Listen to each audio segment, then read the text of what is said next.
Thank you. Welcome everyone to the regular meeting of council of the town of Diamond Valley for Wednesday, February 5th. And I'll call this meeting to order at 5:02 p.m. And in the spirit of reconciliation, we will begin by acknowledging the traditional territories of the people of the Treaty 7 region and southern Alberta, which include the Blackfoot Confederacy, members of Siksika, Kainai, Kainai First Nation, the Stoney Nakoda Bearspaw, Chiniki, and Wesley First Nations, the Dene Tsuut'ina First Nations, the Métis Region 3, and all those that made Treaty 7 lands their home. So thank you everyone for joining us today at today's meeting. And we will go to the agenda. And has everybody had a chance to look at all the consent agenda items? Does anybody want to remove any? I would like to remove the council meeting for January 15th and put it on to that meeting and put it on to where can we put it on? It's just a comment. Okay. 10.2?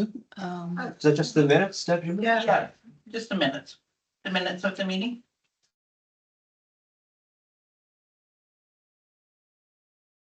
At 10.2 should be fine.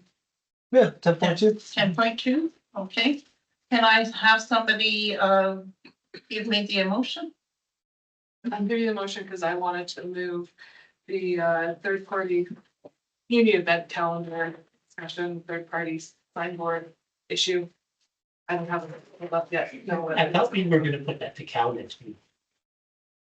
You could shift it there. We got a bunch of complaints that came in, so I just hoping. Hold it up. Tonight. I'd like to move it. council moved it to 10.3. You could then make the decision to discuss it tonight or postpone to Cal. Is that what everybody would like to do? Sure. Okay, I'll give you a motion then to accept it as amended. thank you very much, Councillor Howard. So now we will move into closed. Deputy Mayor? Yeah, I'm sorry. Regular meeting, Oh, I'm sorry. the regular agenda, I'll give you the motion for that. Thank you very much, Councillor Gordon. Anybody, all in favor? Okay, now we can move to close, is that correct? Councillor Kelly will give us the motion to go into close. All in favor? Councillor Thompson? Yeah. Yep, okay. So we will go into close at 5:05 p.m.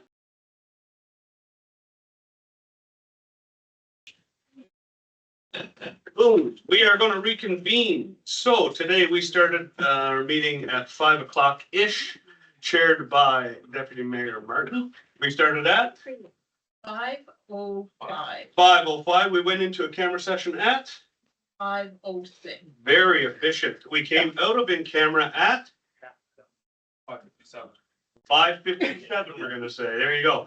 And now we're reconvening at 6:05. I really need glasses. So thank you very much. We adopted the agenda today with 2 additions. We removed from the consent agenda 2.1, which is the council meeting minutes from January 15th. We moved that to action items 10.2, and we took 1B, communications update report, and we moved that into section 10.3 under action items. And with that, we had a full agenda. And this evening, we had no motions arising from closed as of yet. We do have another closed session at the end of this meeting, and we might have a motion at the end of that. So if you're really direly interested, you can watch the video and catch up on that, or you can stay here. And when the debate is finished, then maybe there's a motion coming out of that. So moving on to 5, we have 5.1 presentation of the retirement acts to past Fire Chief Jamie Campbell from Black Diamond. And before I hand it over to TJ, our present fire chief, I would just like to say a huge thank you to Jamie Campbell. I had the opportunity to volunteer with Jamie on many a Lions Club event where we spent an entire night burning giant stacks of wood. And of course, the flood itself, you were a key pivotal member of Black Diamond staff leading the entire town through that charge. So that's all I can say is a magnificent man to do that job. And that was really a part of our history that's never going to go unnoticed. So with that, I'll give you a quick clap. But I'm turning it over to Fire Chief TJ Moore, who actually has some good items and some great stuff to add to it. Thank you, Your Worship, Council. The audience, I'm going to stand over here tonight because we do have the live camera here. So as Mayor Crane did state, many noticeable, recognizable things that former Fire Chief of Black Diamond, Jamie Campbell, did. I was trying to get some history because obviously I've been here for only a year and a half. I was trying to get a little bit of a grasp of just how widespread that history is of Jamie. And somebody kind of put it really well to me earlier is that on both sides, Turner Valley, Black Diamond, there's probably very few families, very few households that have not been touched by Jamie in some way, whether it's through the fire service or his years with the ambulance. And I think it's something that is going to forever be remembered as, you know, his legacy here in town.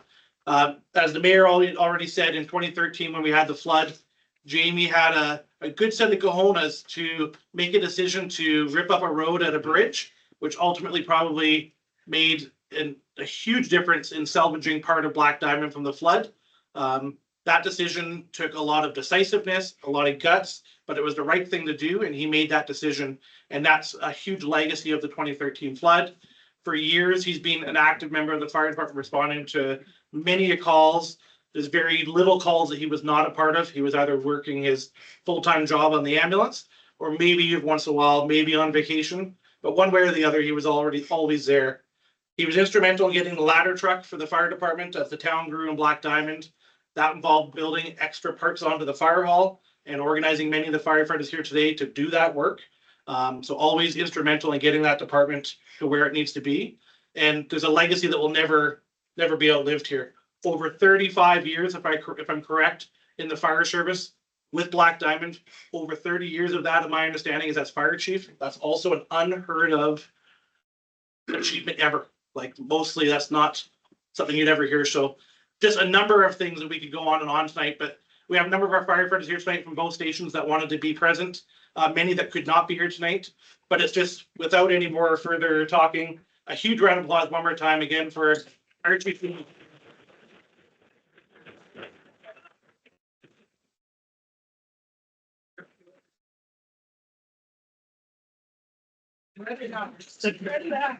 So That's pretty good at. as we had an opportunity, I don't know if anybody wants to come out on this side, but Right in the middle and count, look at. so as a tradition of most fire service, upon retirement, often an acts as a symbolic way of showing that retirement to somebody. With Jamie's many years, we wanted to make sure he actually got this. Unfortunately, when we did try to get it last year, there was a snag in our procurement of it, and it got delayed a bit, so we do apologize for that, just a bit. So it's here now, and we're very proud to make sure he has this on as well. And again, Mayor, Council, we thank you guys for allowing us to do this tonight, and yeah, thank you. Big smile.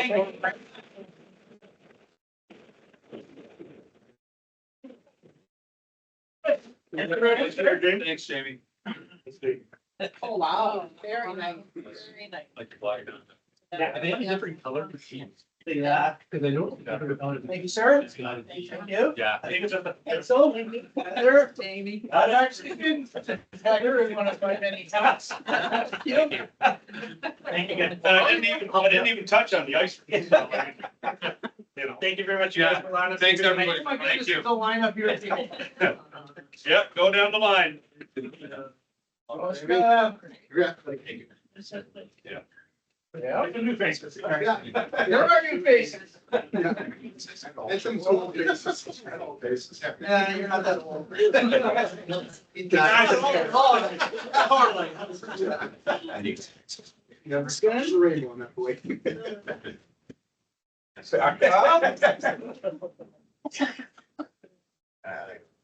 Oh.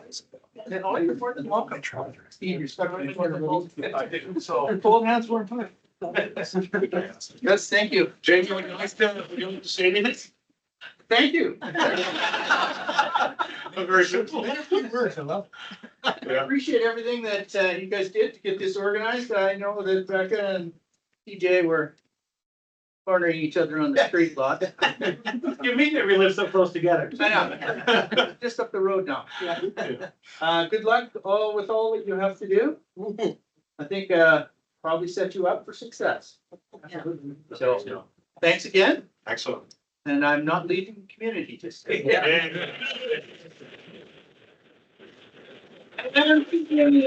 So, yeah, Perfect.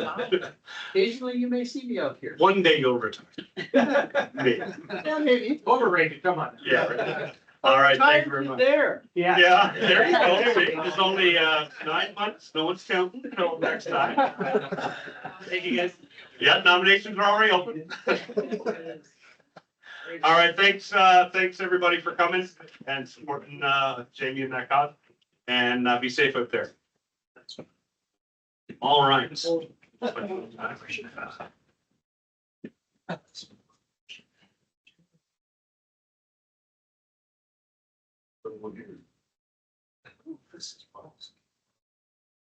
Yes. Okay, so I'm gonna read this one as part of that as well. I was gonna move that to the calendar. I'll read that one tonight as well, because I think it seems well with the other one. Does it? All right. Okay, ladies and gentlemen, having that out of the way, we're gonna move on to question period. So question period is a 15-minute section of the council meeting we hold for questions from the public to answer any quandary you may have. You can text, you can email, you can phone, you can get that question to us any way you want. Tonight we have two that came in via email. So the first one I will read out is from Suzanne Searle. Now this one falls under 10.3 as well, does it not? That's correct. Okay, thank you. I just wanted to make note of that for council. And so I will read out this one, and where's my second one? Teresa? No.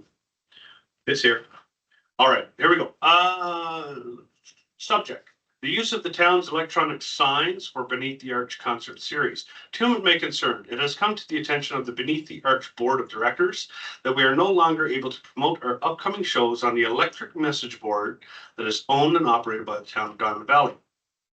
I've read the new draft proposal, RE Communications, and I wish to present these salient points for you all to consider. Number one, Beneath the Arch concert series is a not-for-profit society, not a business. The Beneath the Arch is completely run by volunteers. Two, the town of Diamond Valley is one of our ongoing sponsors. Three, Beneath the Arch is a consistent and reliable renter of the town-owned Flair and Derrick Community Hall. Four, each Beneath the Arch concert night, 7 shows per season, brings many music lovers to the town, over 200 people per concert. These audience members often support local restaurants, gas stations, and shops before attending the show at the Flair and Derrick. 5, Beneath the Arch provides high-quality concerts for our local community. Our ticket prices are kept purposely low so the local residents can enjoy an evening of original live music. We believe that we are an asset to our south rural community and catchment area. We are asking council to reconsider the communications proposal to include not-for-profit community events. Beneath the Arch would like to be able to promote our shows, as we always have been able to do so in the past, on the town's electronic signboards. Thank you for your consideration. Sincerely, Suzanne Searle, President and Artistic Director for Beneath the Arch Concert Series. So normally in question period, we would take this question and we would throw around a few notes on it, maybe address it directly. Sometimes administration might have some background information that needs to go into it, so we would defer it. Or in this case, because we moved 10.3, which is the communications update from our agenda into an action item, that will speak directly to this item. So council can't debate a question if it's on the agenda. So we'll bring it to the agenda, then we can actually talk openly about it, pros, cons, back and forth, and really get to a proper answer. So this here will simply be addressed at 10.3 in the agenda when we get to there. And that's going to be It's gonna be a while. Yeah. Like, I'd say 2.5 hours away, at least. Yeah. So can we come back for that then? Can we not move this forward? If we have the second question, let me find the second question here first. I don't know how it disappeared, guys. You have it. That's why it disappeared. No, this is, No, that's not. no, this is it. This is the one. Right? We all should have had a copy. I made one for all of you. Yeah, this is the other one. So, okay, hold on, let me read this one. Right? Yeah. Yeah. Okay, so Monica, I could have swore we had another one. Okay, I'm gonna read this one too. It also addresses the same thing, 10.3. So then maybe I'm gonna look at Adam to move this just ahead of the agenda, get it out of the way, and then we can go into our long public hearings. 2, Diamond Valley Town Council. The Board of Directors, Community Garden Society would like to address concerns regarding the new external communications policy, which outlines guidelines for sharing municipal information with the public. This policy negatively influences our ability to communicate effectively with residents and engage in our community. Our society depends on clear communication to inform the public about our projects, events, and volunteer opportunities. The new policy's restrictive nature impacts our efforts to foster community involvement and support. This decision affects our capacity to reach out to the community and gather support for our initiatives. Our organization has always aimed to contribute positively to the town, and this change in policy challenges our efforts. We urge the council to reconsider this decision, recognizing the value that local nonprofits bring to the community or bring to Diamond Valley. We believe that a collaborative approach to communication can benefit both the municipalities and the many nonprofit organizations dedicated to improving the quality of life in Diamond Valley. By ensuring these groups have access to municipal platforms, we can maintain a consistent dialogue with the public, thereby strengthening community bonds and encouraging civic participation. With the merging of our two towns, the town of Diamond Valley should provide a platform for community and nonprofit organizations to support our town. The residents of this community have contributed to making it a great place to live and visit, and they deserve a place to access to information about local events without advertisements or unnecessary distractions. We'd like to see the town continue to promote nonprofit groups through the town website and on social media platforms. The availability of the electronic sign is also useful for highlighting these events. Nonprofits and community organizations benefit from a legitimate platform that highlights everything that makes Diamond Valley an amazing place to live and visit. Without this public communication, our community garden loses the ability to reach our local population on an official forum. We must rely on local Facebook pages where our messages can be overshadowed by other agendas. This reduces the impact of our communications and decreases the visibility and importance of our community-driven events. We are committed to fostering a strong, vibrant community through our gardening projects, and effective communication is crucial to our success. We ask the council to consider these points seriously and to work with us to find a solution that supports open, transparent, and effective communication for all community organizations in Diamond Valley. Thank you for your attention to this matter. Sincerely, Monica Surgerson. Yep, you got it. Yes. Yeah, doesn't happen very often. Right? I was debating it in my head. Chair of the Diamond Valley Community Garden Society. Thank you for that very well written letter. So with that, can we get a unanimous vote to move 10.3 to right now, address it, and then we can move on? In your worship, you just moved 10.3 to 6.2, put it right where it could be. Yep. Okay, get that motion. Thank you. All in favor?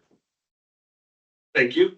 All right, let's talk about 10.3 right now. And then we can address these questions in that same doing. So this question period. Question period would be closed. Nope, hold on. Yeah, that's it for question period. Yeah, I just want to make sure. We've received nothing else, your worship. Yeah, right. Because I got so many papers up here, I was like, make sure we don't have one.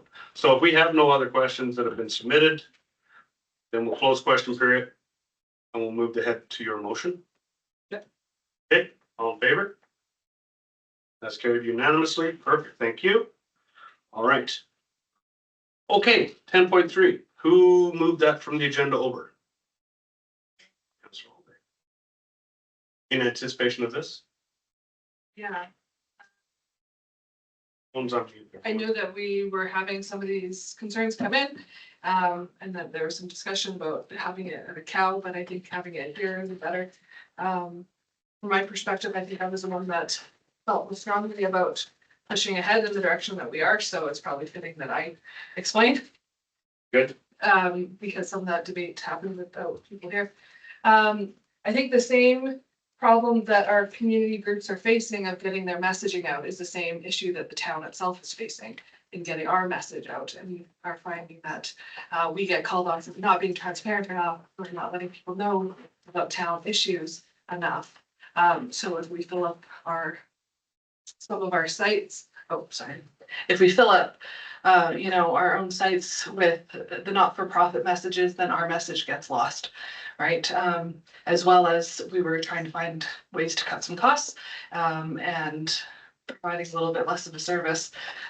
Here was a savings to us. So that is why I was happy to go this direction. We have allowed what are those boards called? The white ones with the letters that you put in, changeable copy boards. Those are still available for people to use for the not-for-profit groups. And there was a question in the package, Ms. LeBlanc, you had put that together about question around the calendar. And I guess the other, which I'm happy that we can talk about too tonight and make a decision on. I guess our only concern is that if we let it open for not-for-profits, we lend some of our credibility as a town by promoting things, but we don't have control over some of the events and some of the things. So that was why we were also taking a step back.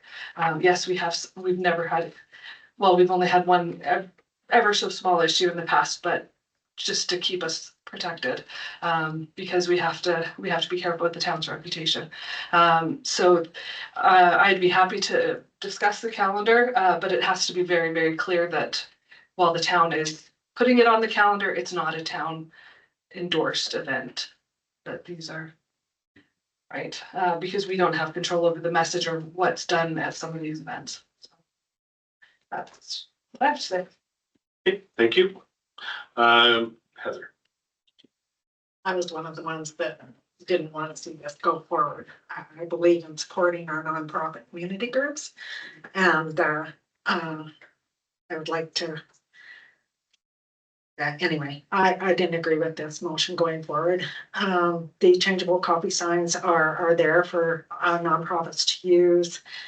Nonprofits can also move forward with what we used to do in the past, and that's enough hanging posters and that kind of stuff. But that, to me, that doesn't make a whole lot of sense when electronic and social media, and that's the way forward into the world. It's not hanging posters anymore. And where do you hang them anymore? So I at least would like to see community groups use the calendar that is posted to the town site. I would also like to talk about this more because I think we're doing a disservice to our community groups. So I'd like to talk about the policy itself further. Maybe at a committee of the whole meeting, but that's where I'm at on this. My opinion hasn't changed. Okay, thank you. Councillor Gordon, you have anything to add? Yeah, I echo what Councillor Holiday has said because that's been a concern of mine for 7+ years. I'm a data-driven decision maker, and I back up decisions I make with data. And just quick data, looking at our Instagram page right now, while Councillor Holiday was talking, our parade post that was put out on Instagram, 24 likes. The Farmers Aid post for free skate, 5 likes. The online auction for our town signs, 4 likes. Our dog license renewal at the end of January, 5 likes. The Katana Well in Country Meadows, 8 likes. The paper e-bill for e-services, 3 likes. Business license renewals, 3 likes. So when I look at that in the overall picture, the Town of Diamond Instagram page has 1,367 followers. Our Facebook page, almost similar data. I think there's overestimation in our community groups with the effectiveness of using the town's communication pieces. I look at Beneath the Arch that had this request tonight. They have their own website. I would think that we made this policy change on purpose. Let's let it run its course. We had 82 nonprofits. Less than 5% responded when they were notified that the change was coming. So that's less than 5. And we've received 2 letters out of 82. So I don't think the need is for us to rush through this. Let's let it have some runway to see the concern. And I'm a huge believer in these nonprofits using their social media in the manner that they can have direct control over and put it out with that. I don't see the value in using the town's pages based on the simple data that I've looked at since October. Thank you. I'll comment as well. So this was the sheet I was looking for, which was Monica's head letter. And the question is regarding the third-party communications policy. Is it cut and dry, done and over, or is there future plans? I have attached a letter, which we already read. So I guess that's a great little starter for me. So nothing is cut and dry in council. We can amend and change anything at any time. I was the swing vote on this one because I very much for years, and I mean years, we have had this debate. I think for 7 years, we've had this exact same debate about communications policy every year. And every year we would defeat it. And so this time around, I said, you know what?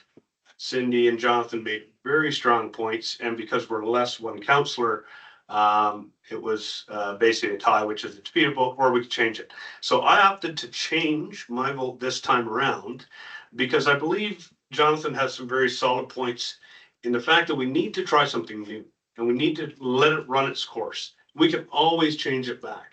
Now, I run and volunteer with just about everything I possibly can, and most of them are nonprofit.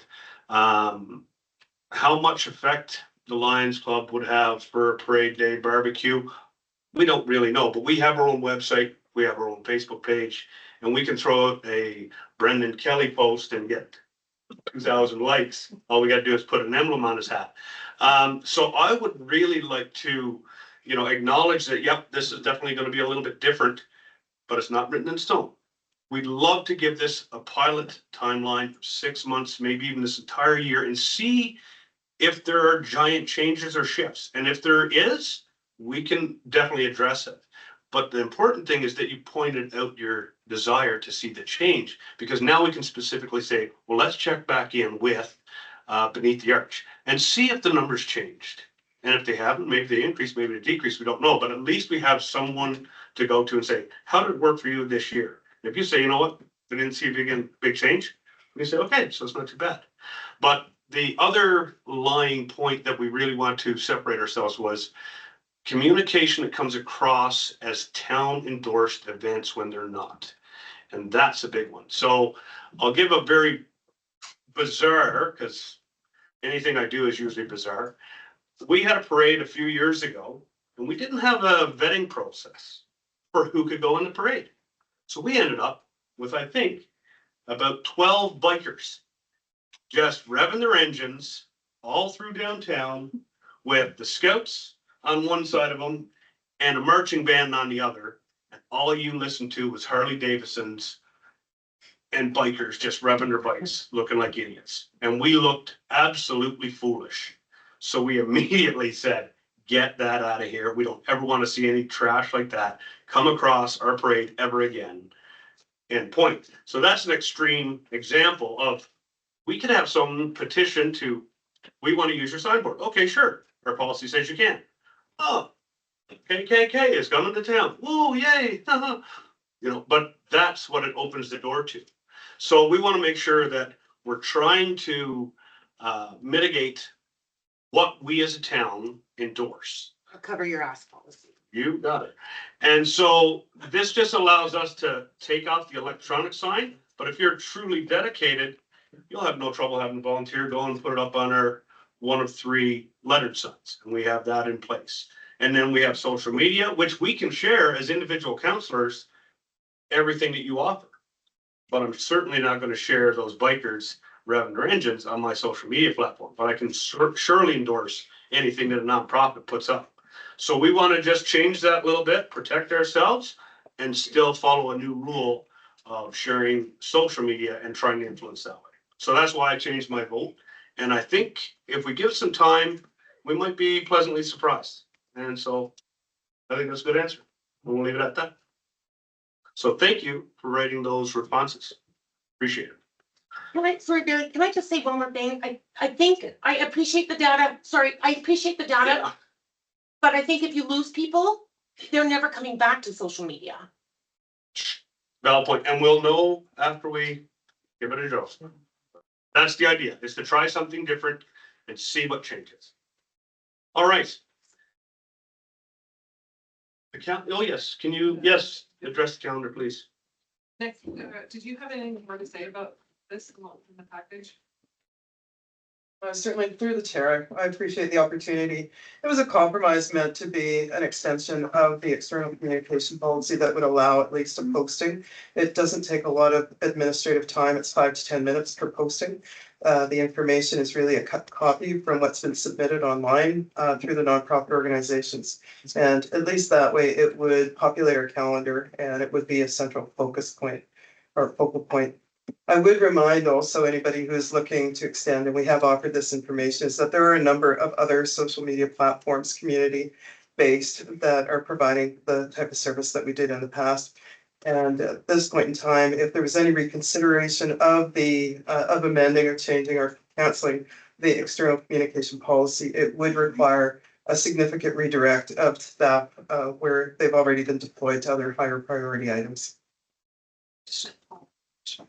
Follow up from Cindy first, then Heather. Yeah, I don't think I want to decide on this tonight, but I just want to know if you know how many people view our calendar. Do you have statistics that show the clicks? Can you get that data? Again, through the chair, I possibly can through the analytics, that I'm not prepared this evening. I didn't anticipate. Not for tonight, but maybe just as a like an admitted or like a council inquiry for the Cal meeting, if you could just tell, just so I know the size of or the importance of that calendar. If it's we don't want to lead anyone down the garden path if no one's looking at it, right?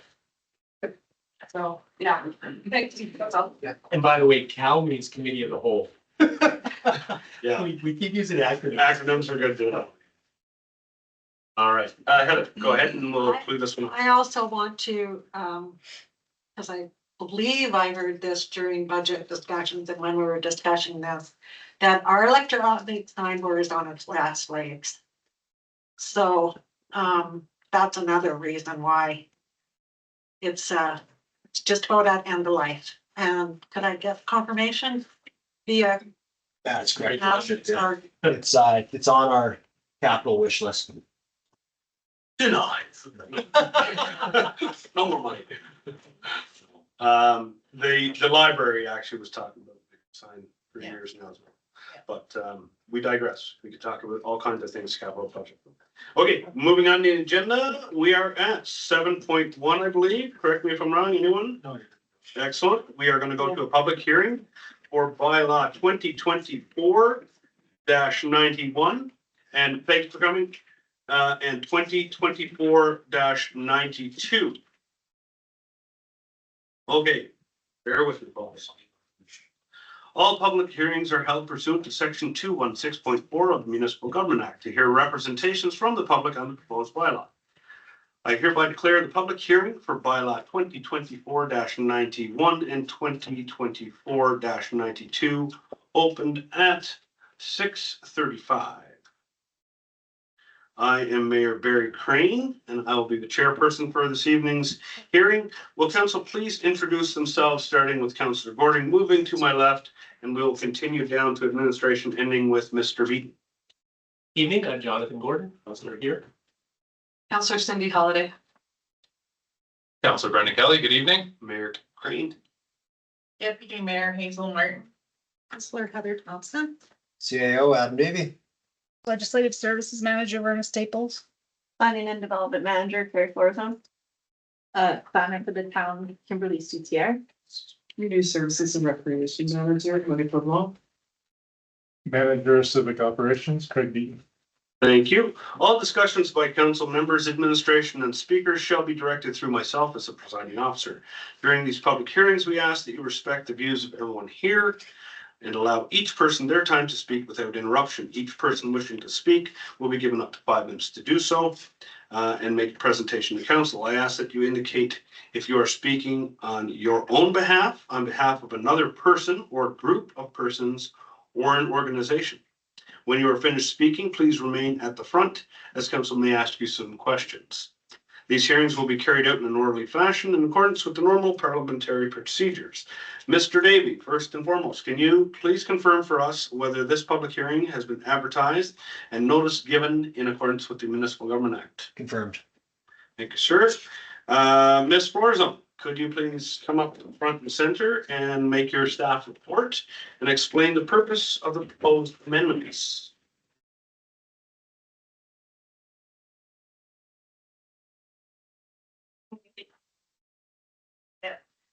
Good evening. Bylaws 2024-91 and 2024-92 are amendments to the Town of Black Diamond Municipal Development Plan and former Town of Turner Valley Municipal Development Plan. The Municipal Development Plan, of course, is the highest order statutory plan for the town. In the hierarchy, there's, legislation, municipal development plan, and intermunicipal development plan, area structure plans, area redevelopment plans, and then our land use bylaw and other implementation policies. These two bylaws are before you to amend the municipal development plans to require to add a requirement that an area structure plan be approved before further subdivision, servicing, or discretionary development of the denoted areas. So Berna has some lovely maps that we can see the areas on Black Diamond and Turner Valley. I think they're in the bylaws, Berna. Sorry. It's okay. And the areas were kind of picked because they're the ones that have the most contiguous land area and potential for development, where we might want to have a higher order consideration, particularly with regards to servicing, so that when we get subdivision or development applications, that we already have an idea of where are the roads, where is the water, the storm, what are some of the potential limitations in terms of wetlands or creeks, and that those things are addressed up front. So the amendment seeks to clarify to developers the expectations of the town for future development of large areas of land. The amendments to the municipal development plans will still allow property owners to develop their property if it's a permitted use. So that right that is under the MGA and under our land use bylaw doesn't go away with these potential amendments. The amendment omits the condition of redesignation, since council is the approving authority of redesignation. They can require an area structure plan at any time, even if it isn't explicitly stated in the municipal development plan. However, the intent here is to make it very obvious for staff and for developers and for the public what the expectations of the town are in terms of safeguarding future development, particularly in these large areas that may have larger impacts on the community. I didn't find any issues with policies that we already have in place. An area structure plan in general, for the people behind me, it must describe the sequence of development of the proposed area, the land uses proposed for the area, either generally or with respect to parts of the area, the density of population proposed for the area, the general location of major transportation routes and public utilities. It may also include other matters relating to reserves or anything that council considers necessary. As a statutory plan, area structure plans are also passed by council. I think that sums up my information. Just on that center checkered area there, right off of John Street, we already have 21 lots in right there. Would that be considered part of this, or is that just a map? Yes, so that was the parcel. That is the current cadastral fabric registered at land titles. They have approval for a subdivision that was approved by Municipal Planning Commission before they were disbanded, and they are working towards meeting the conditions of their approval so that we can endorse and they can move forward. Because the decision has already been made to approve the subdivision, we can't go back in time and renege on that. Right. Anything further in that area would have the expectation for an area structure plan, and that's been communicated to the landowner and the developer working on their behalf. Okay, so just to be clear, the 21 or 23 lots, they're in the ground, infrastructure's in place, they're working on the other portion of area structure plan. They wouldn't go further unless they presented one. Correct. Okay, good. Just wanted to clarify that because it was not on the map. Okay, council, questions first. So yes, following your presentation, council may have questions, so don't leave your seat. Okay, Cindy, go ahead. Yeah, just one. The area just west on the Black Diamond side, just west of Windsor, I think it's golf course on land. That the quarter section that was the strategic one that includes the river. I'm just wondering, I thought that would be included. I thought there was developable land, but maybe I'm wrong. I'm just wondering. Oh, to the mountain. Up Royal Lake. Yeah, where the mouse is, that top shelf on the southwest, I thought was developable. There's a portion it is. It's the mountain bike track summary. I would just wonder Yeah, that's a great question. if that should have been included or not. So yes, so sorry, you're talking west of Right where the mouse is. Riverwood. Okay, Yeah. yeah. So it could be added, again, at any point in time, council can request an area structure plan, even if it's not in municipal development plan. It is a privately held piece of land. It hasn't been identified in any other documents that I've come across as. Yeah, I won't say priority, but I don't think that it's been identified as developable really at all in any of the documents that I recall seeing. It's a challenging piece. Yeah, I know it has its challenges, but I thought maybe the corner at the top that there was some developable, but I guess if we can request it at any time. Yeah, and again, looking just at what potentially is developable above the river there. The size of potential subdivision wouldn't typically, from my professional perspective, trigger an area structure plan, maybe an outline plan to get higher order engineering. But it's really probably gonna be one road as a subdivision application that we can deal with engineering as part of the one subdivision. All right, yeah, perfect. That's what I wanted to know. Whereas these other pieces might have phases and we want to see what that progression looks like. Okay, perfect. Yeah, that's all I have. Okay, Councilor Gordon, I think? Nope. Heather? Brendan? Yeah, just a small one that you and I just briefly talked about. Thanks for the presentation.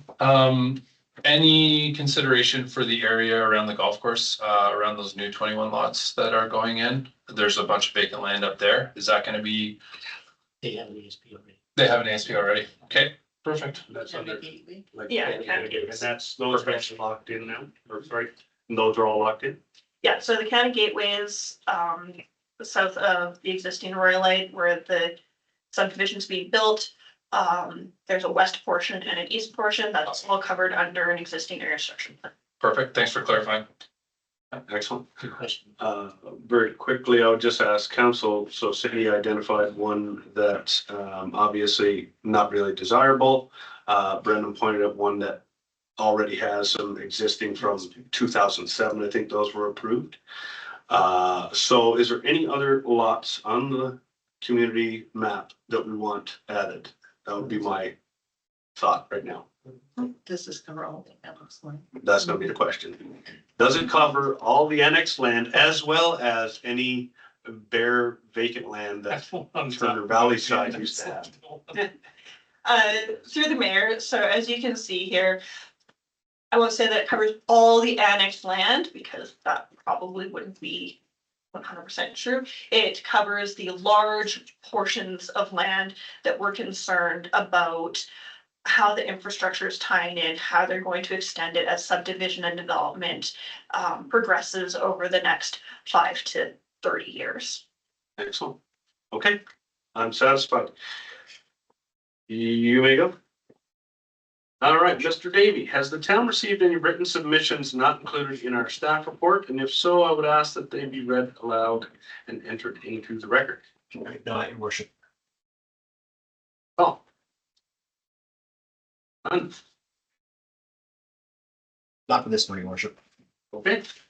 At this point of this hearing, I will call upon anyone wishing to speak on the proposed bylaw. Please note that each party wishing to speak will have only one opportunity to do so. If you are speaking and have already or provided a written submission, which you haven't, please summarize your concerns. Council members may ask presenters questions for the purpose of clarifying the speaker's comments. Council will not be debating any questions as this agenda item will come further in the agenda. At this time, again, I would ask the administration if anyone has registered to sign to speak to this bylaw. I have not. All right. At this time, I would ask if there is anyone present in the gallery who has not yet spoken, would like to speak to the proposed bylaws. Please come forward, state your name for the record. Sit right there, hit the little red button and say your piece. For or against. Excellent. Go ahead. You might, there's a couple of different ones in here, so this might not be what you want to talk about. I'm just going to say it because some people have gotten confused. That's fine. This is the 2024-91, so this is the one I'd like to address specifically. Excellent. Okay. State your name and go ahead. So my name is Jennifer. It's my first time ever doing something like this, so bear with It's me. all good. So good evening. My name is Jennifer and my husband, Glenn, and I moved to Diamond Valley 2 months ago. In our short amount of time here, we've enjoyed our first Christmas in our new home and took in the New Year's festivities where we enjoyed the sleigh rides, music, crafts, and fireworks. All of this has left us feeling proud to be a part of a place that exudes small town values and a united community. A town that has integrity and holds important, simple things in life rather than perpetual growth and development.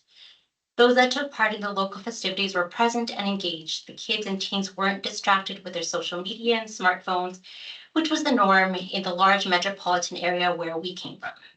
This is why our family chose Diamond Valley as our new home. Leaving behind the rat race of the city of Calgary, which has increasingly been only interested in development and in growth and development in exchange for the charm of its original communities. It's easy to get caught up in the false belief that growth and expansion is always a positive aspiration. The fallacy that annexing these surrounding lands and open spaces is somehow going to be in our best interest for the future. However, in doing this, you would be alienating the very reason the citizens of Diamond Valley have moved to this town, and the reasons we appreciate the value that our homes and communities currently have. I live 2 homes away from the very fields we are proposing to develop, which had I known, we might not have bought that house. My son and I have enjoyed endless walks surrounded by the open spaces and fields, enjoying the horses and wildlife that live off these open spaces. We fled the city to get away from construction noise and the chaos that envelops the communities under construction, so that we could live a certain way of life that Diamond Valley promised to provide. I would not support this proposed development. I feel that adding more population to this town is not necessary at this time, and would hate to see the charm disappear with cookie-cutter communities being added. Diamond Valley is in very close proximity to both an overpopulated city and a rapidly growing city, Calgary and Okotoks respectively. Services and amenities that are currently not found in our small town can be easily accessed there. The money that you are wanting to use to purchase new land for expansion could be much better used in helping to maintain some of Main Street's current infrastructure or in developing the areas in between what was Turner Valley and Black Diamonds, so that the town can feel more united as one town instead of 2. I hope that you, the council, will truly listen to our feedback and do not proceed with any unnecessary developments.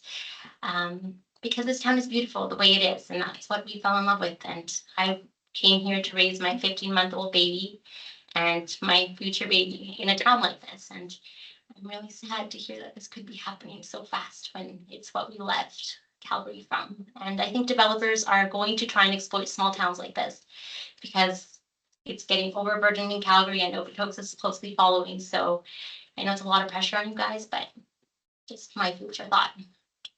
Well, I would say, great job for a first timer, like you say. Very well done. I'm gonna go to Councillor Thompson. First of all, this isn't about development right now. This is about guiding developers so that we can do it properly. So that we don't turn into an Okotoks or a Cochrane. This is providing, an area structure plan is providing that future guidance. And our municipal development plan, which we're right now doing, which brings both towns together. This is safeguarding us. This is making developers look at, or making us look at, how much water do we have? How can we develop this? What's the infrastructure going to be like? Do we have capacity to even go forward with some of these developments? That's what this is doing. This is giving us the plan, the guideline to develop properly. This is already annexed. Okay. This is giving us an area structure plan that gives us the guidelines to give to developers moving forward into the future, ensuring that we have enough water, ensuring we have the right infrastructure, the roads, all that kind of stuff. So just so you know, that's what this is. This land is already annexed. And, you know, again, like you see a notice in it and you know, me and my husband. Yeah, it's no, that's fine. Guys, you're gonna develop this. You're not the only one that doesn't understand, so it's really good that you come forward so that we can explain it. And please know that all of us are looking at our future, and all of us, I believe, want to maintain that feeling, that what we have now, all of us on this council. Councillor Kelly, Cindy, if you're light on, just because. Just because. Yeah, Councillor. Welcome to Diamond Valley, first off. I initially ran for mayor and continued on as council a number of years ago, exactly because of why you're sitting there. It's about being a part of how we can influence and make sure that we keep this town, that small town feel. And we've been weathering a lot of storms, especially through amalgamation. As soon as we went over 5,000, we get approached by fast food joints, major developers from Canmore and anywhere outside of Calgary. And this is going to give our administration the tools to further kind of dissect and look at the plans moving ahead, so that, because we have had interest in a lot of these properties already, and we want to make sure that people just don't come in and build as quickly as they can. So stay involved. You're going to be a great asset to the community if you're reading the agendas, and we look forward to seeing you more. But welcome to the town. Yeah, 100%. I moved away for the same reasons, and I do construction, so I've seen entire quarter sections completed in a year. This controls the pace and the ability of looking at the future, so we grow sustainably and sensibly. So it's great to have you here, and well done again. Yeah, all done. Excellent. I'm gonna call some more speakers now, so you're good. Thank you. I will say again, at this time, I would ask anyone who is present who has not yet spoken, would you like to speak towards these bylaws? Please come forward, state your name for the record, and for or against, and have at her.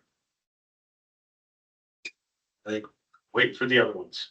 Going once, going twice. I'll ask again. I will ask administration to verify there are no further written submissions to be read aloud. Thank you. Administration, could you also confirm that all speakers who wish to have spoken have been heard? Confirmed. Thank you. Final chance, does any person who has not previously spoken wish to address any new information provided at this hearing? Council may ask questions following any speakers. Going once, going twice. Sold. Does administration have any closing remarks? No, you don't. Or responses to questions or concerns brought forward during the hearing? Barry says no. Is council satisfied they have obtained sufficient information for the public hearing? Looking for head nods here. Excellent, thank you. That being said, I would like to thank all those who have spoken, Jennifer, and provided written submissions. And council will take your comments into consideration when deciding on this matter With that said, I declare the public hearing for bylaw 2024-91 and bylaw 2024-92 closed at 6:56. All right. Moving on. Bylaw 2024-92. Carrie, you want to clarify anything again? Oh, we're moving 88. That was 92. We did 91 and 92 at the same time. That's right. Yep, that's okay. We're going to bylaw 2024-88. Yeah. Yeah. Excellent. Sorry, it was broken into 9.1 and 2. Got chose.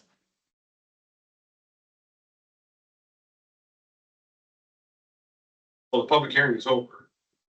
Now we're going into 88. If you can open that, please. So we're going here. Great. That doesn't quite jive. Because we're gonna jump over 2 items. No. Three public hearings we're doing, we just did one. Yeah. And we have 2 more. 91, 92. And then we'll go down. Two bylaws are pushed into one public hearing. Thank you.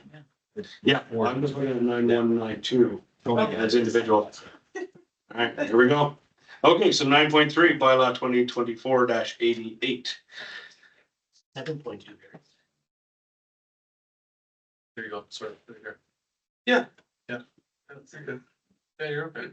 Top of food chain. There we go. Okay, let me do my read in again. Or do we need to do the whole read in again? We do. All right.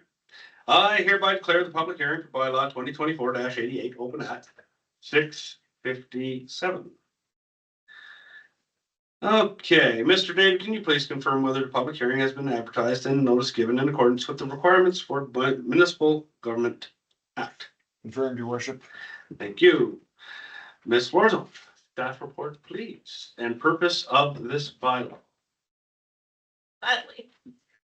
Bylaw 2024-88 is a redesignation for 514 and 526 Windsor Ave, which are lots 4 and 5 Block B, then 8054 EK, the land which we are sitting on. It is currently designated residential single district R1, and the proposed land use designation is residential multi-unit dwelling district R3. There is no appeal on land use designation since it is a decision of council. The bylaw is coming forward at the direction of council. Once the former towns of Turner Valley and Black Diamond amalgamated, administration moved administrative staff to the Black Diamond office, which leaves little use for this property for town use. The total area is 3.7 acres with physical access from 2 sides that are developed, Sunset to the west, Windsor to the south. And there is legal access on the north. It's just an undeveloped road allowance. It's treated with a gentle slope. There's the forestry building, which was the town office, this ATCO trailer, and the garage is out behind me.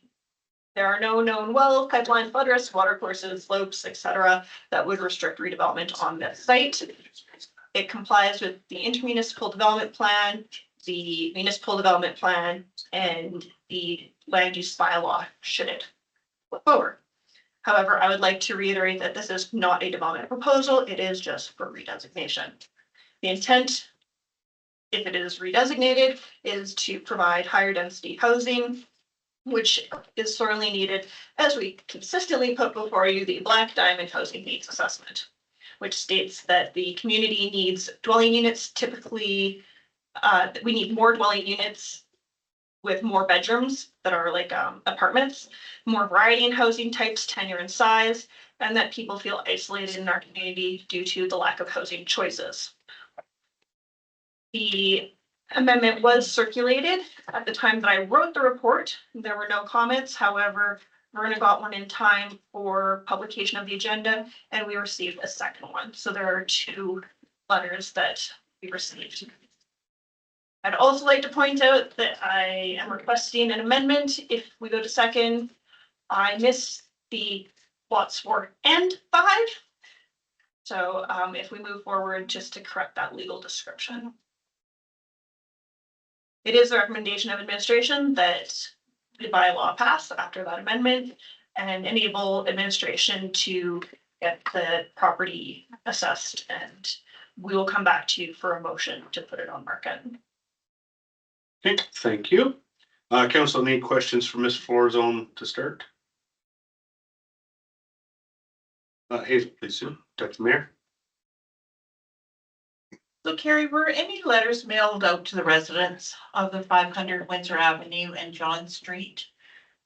Yes, There were letters mailed out? And it was during the postal strike? no, it was after. It was afterwards? Okay, and that's where you got these 2 letters? One letter was from a neighbor in the area and one is from a local developer. Okay, and my second question is, you say that there's a access road, so will that go from Edgar Avenue to extend west? Yeah, so it's an undeveloped road allowance that basically runs along the slope. It's not part of the parcel, it's just noted that that is a boundary condition of the parcel, So they could put in a road, is that correct? potentially. Okay, I don't have the engineering to support a yes or no. yeah, at this time. Okay. And just one last question. So Mr. Boyd mentions infrastructure in his letter. Does the town currently have the necessary infrastructure in place to support the higher density development on this site? Thank you for the question through the chair. When the application was populated, we didn't have any concerns. None. Yeah, because I mean, that is a new sewer line. Yeah, and we do have the water capacity. To Councillor Martin through the mayor, it would also depend on some of the particulars of a development proposal that's put before us. So obviously, if we get 15 units versus 50, that may impact things, but just right now, it's a redesignation to R3. Okay, sure. Thank you.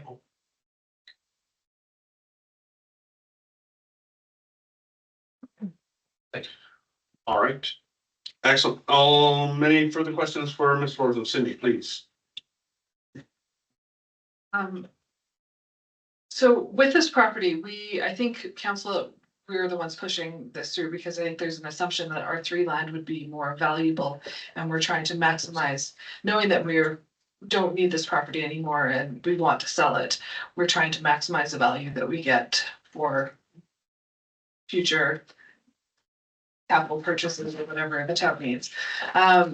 Do we know that as a fact that R3 will is more profitable, or is that just an assumption, like in your planning expertise? Because I like later on in the agenda, we have somebody going from R3 back down, to a lower density. So just wanted your take on that. To Councillor Holiday through the mayor. Typically, the more units you can cram on a piece of land, the more money you get for it. So R3 will typically generate more value than an R1. The proposal that's coming later is being driven by market considerations. So this is an opportunity also for council to set the tone because you have very direct control over a piece of land you own, to set what you want to see in terms of housing choice in your community. Again, coming back to that housing needs assessment, there is very little housing choice in this community. It's single detached, or more single detached. And so council wants to shift the narrative and basically entice developers to build a different type of product, putting it on the market as R3 and then keeping it R3 would basically force that type of development. So this may be a question better for when we debate at the bylaws debating time, but because you opened that can of worms there a little bit about the R3 enticing developers to come in and kind of diversify our land use, what the R3s that we do currently have, One has brought forward a development permit almost a year ago now. What kind of movement are we seeing on our R3 that would encourage this to be an R3 as well? To Councillor Gordon through the mayor. So as people in the community are probably aware, there's a brand new apartment building up by the Tim Hortons, and then the other one that went to appeal at 302 George. And the developer was working with our team on some particulars related to the development agreement on that. And we expect them to be moving forward in a timely manner now that we're through those. There's one other R3 vacant lot, just kind of across from the fire hall-ish. Yes, yes. And I'm unsure what that private landowner is doing with that lot. Councillor Holiday and, Yeah, just, I'm gonna ask this, so you saved me looking at our land use bylaw again. R3 is still under the same 10-meter height restriction as the R1, correct? On the Turner Valley side. Yes, so R3 still has a height restriction. We've been working very closely with fire where we can implement some variances. Fire's main concern is the health and safety of people, not necessarily of structures. They will always advocate that buildings be sprinklered. And the variance that was given, for example, at 302 George was to allow for an aesthetic roof line where they weren't concerned about getting people in and out safely, and they were supportive of that variance. And then also R3 has a number of different choices that it might not necessarily be a like what's across from Tim Hortons. It could be attached bungalows, Yeah, so years condos. It could be anything. yeah, so Right. to Councillor Holiday through the mayor, I guess that speaks to my earlier point where we don't know if it's going to be 15 units or 50 in the proposal that comes forward because there are a variety of building types, tenure types, ownership types, size that could come forward as a development proposal. And what is the town's ability, since we are the owner of the land, that that is part of the purchase, we can have some impact, or would you just recommend as a planner, leaving it wide open? Through the mayor, if council chooses to more directly impact how the parcels developed in the future, you could add in an additional clause as a site-specific amendment that would require it to be developed as townhouses or apartments or whatever building type you want. Or you could put it in something that would require a minimum or maximum unit count. And then any proposal that comes in the future, that's a requirement of the land use bylaw. They would have to meet that. excellent. Very good question. All right, Ms. Thornhill, thank you very much. You are off the hot seat. Mr. Davey, has the town received any written submissions not included in the staff report? If so, I ask that they be read aloud and entered into the document. I have one here from, that's your one. The other one was included in the agenda. That's correct, your worship. So you got the one in the agenda from Mr. Boyd on page 69, and then the other one was from Mr. Sutherland, which you have a copy of as well. We will have that read into the record right now. Mr. Kelly, We start? would you please read that into the record for us? Love to, absolutely.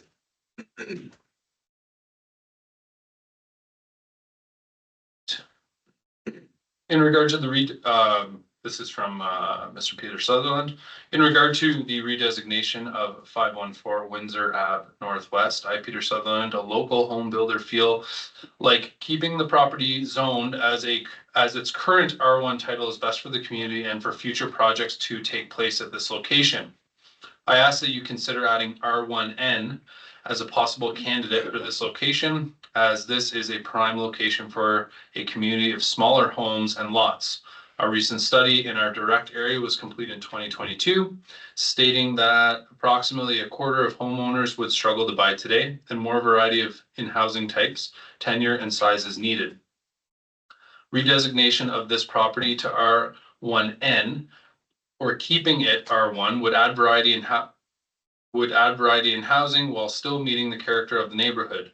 The development would contribute to the revitalization of this neighborhood and add value to bordering properties, as this lot has much to offer, and removing the industrial building and returning it to residential living would be the best fit for this lot and location. By adding homes that are on the smaller size,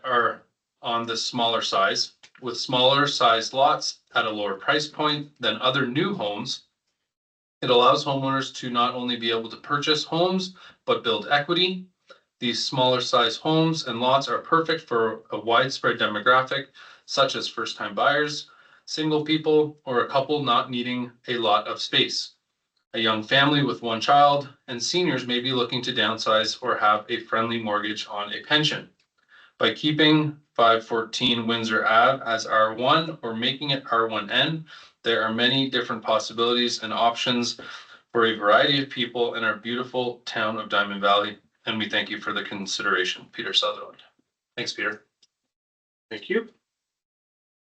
All right, at this point of the hearing, I will call upon anyone wishing to speak on the proposed bylaw. Please note that each party wishing to speak will have one opportunity to do so. If you are speaking and have already provided a written submission, please summarize your concerns. Council may ask you some questions, so please remain at the front. Council will not be debating this matter during the hearing. The decision regarding whether to grant the bylaw further readings will be dealt with later in the agenda or at a subsequent meeting if deemed necessary. At this time, I would ask administration if anyone has registered or signed in to speak to the proposed bylaw. Not yet, your worship. All right, then at this time, I would ask anyone who is present, who has not yet spoken, that would like to speak to the bylaw, please come forward, state your name for the record, and the chair is yours. All right, first taker. Evening. Evening. Hello. I'm Kathy Simone, and I'm speaking on behalf of myself. I moved to Diamond Valley last May in 2024. I own a property directly across the street and am gravely concerned regarding the proposed 2024-88 redesignation 514 Windsor Avenue Northwest to multi-unit dwelling district, R3. My research documents those opposing land use from R1 to R3, and I quote, property values would decrease, traffic would increase, crime would increase, unquote. Concerns not only for myself, but for also every resident who lives here and for those who do not migrate. Concerns also extend to accommodating services like water and wastewater facilities. Born and raised in Calgary, I've seen the difficulties and challenges regarding rezoning and construction firsthand. I also have seen how an infrastructure built to manage a certain population implodes when the population increases beyond capacity, and the devastating effects of this consequence. Moving from Calgary to Diamond Valley, I sincerely appreciate the tranquility and charm within the small town aesthetic. I understand the importance of progress as well as the monetary benefits this will bring to the town, but at what cost to the environment, both locally and globally, and what cost to the community and those who currently reside here? At what cost to the homeowners and the residents who currently own property here, especially those within close proximity? I'm a post-secondary instructor at the Alberta University of the Arts, and I believe it is my duty to teach my students, young adults of our future, to be accountable and take responsibility for their choices. Ironically, they teach me the same on a completely different level. In today's global environmental alert, we as human beings need to be conscious of our decisions and consider the consequences of our actions. As a society with collective concerns, we are encouraged to reuse, recycle, repurpose whatever possible in order to protect the planet and the world that we live in. I believe responsible growth builds better community, better values for future generations, and a better environment for those who currently reside here. A smaller footprint absolutely needs to be considered. Higher density apartment buildings or condominium complexes would reduce the quality of living and life, in addition to numerous other challenges and complications. I am deeply concerned about the proposed rezoning and the ramifications it will have on my quality of life. I moved here to escape the noise and the traffic and the chaos. I would not have purchased 511 Windsor Avenue Northwest if there was an apartment building or condominium complex directly across the street. In my opinion, not too many people would. Greater density leads to greater problems, as previously stated and personally experienced.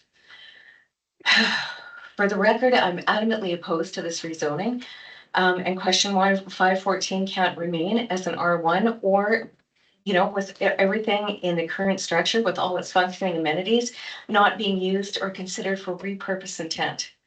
I believe it is council's responsibility for full transparency and to disclose and provide more information regarding the kind of R3 zone structures that would be considered for proposed developments in detailed specifics to residents, landowners, taxpayers, and the immediate and surrounding communities.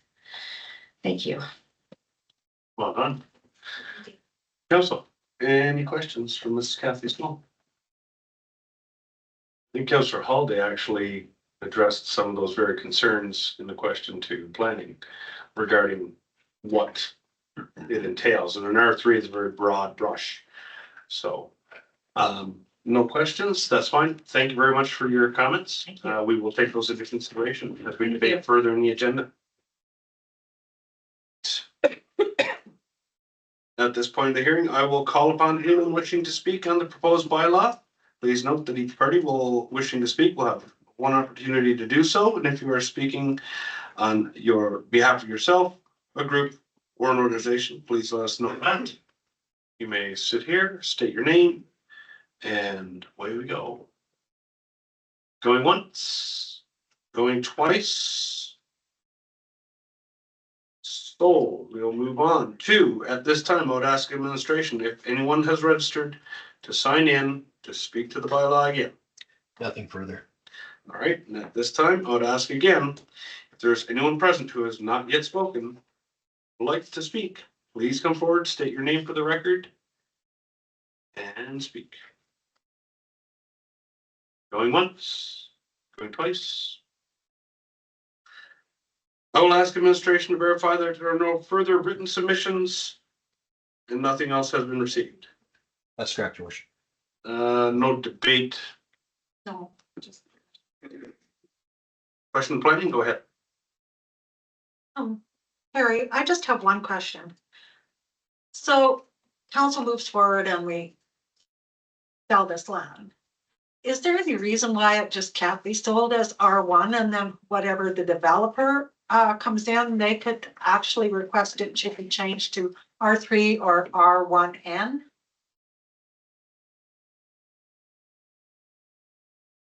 Lots of people today, so it's been shouting. Thank you, Councillor Thompson, for that question. To the mayor, council certainly could deem this property as surplus and direct administration put it on the market as is. With the understanding that R1 has certain permitted uses. Somebody could buy it, put one residential dwelling on it. If that is what council wishes to see for this parcel, that is totally within your purview. Thank you. Thank you. Any further questions for staff? Seeing none. All right. And last time, administration, can you verify that all speakers have been heard? Confirmed. Thank you. All right, the roll is saying over. Does administration have any closing remarks or responses to questions or concerns that were brought forward during the hearing?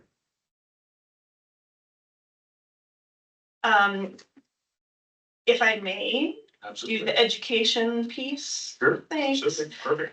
Through the mayor, we often hear at public hearings concerns about property values, crime rates, other people, quality of life. There was a concern brought up by the speaker about the environment, and I agree with her. We should be accountable to the consequences of our actions.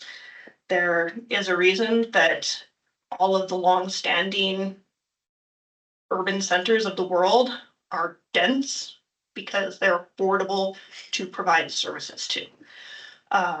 density can take a lot of different forms, and I think that when we talk about responsible growth, talking about what that density looks like is a very important part of that conversation, which we've been having for months now with municipal development plan, and the implementation of the R1N district. And it's very challenging, I think, in small towns for council to grapple with different needs of different community members versus balancing the needs of the existing community members.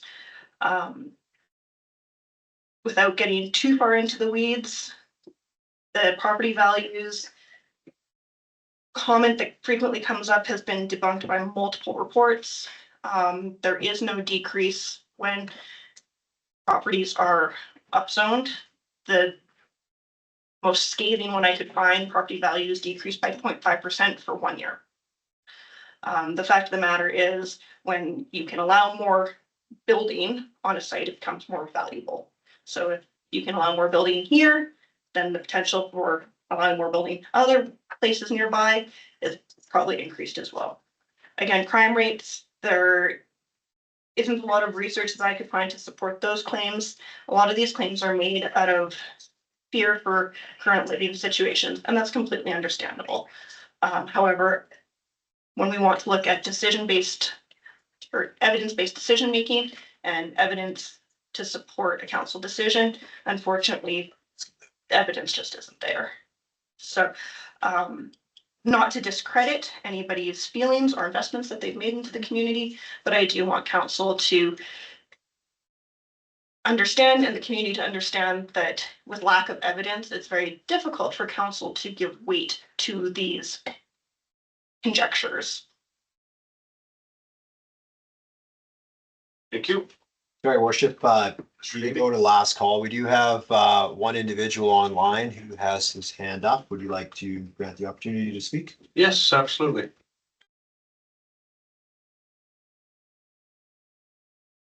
Can we get a video as well, or we just have audio? I'm gonna try.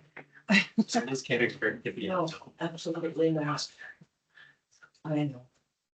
So worship, this is a gentleman by the name of John, just first name, and we'll just be going to him momentarily.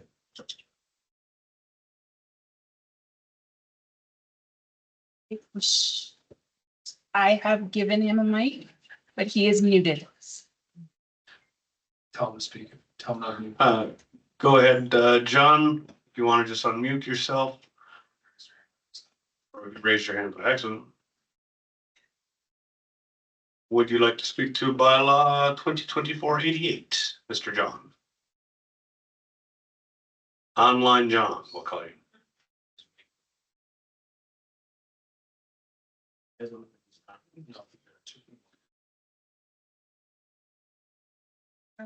Is he trying? Can you unmute yourself, Mike? Unverified? You know what? That could be by accident. We give him a chance. Okay, we'll move on.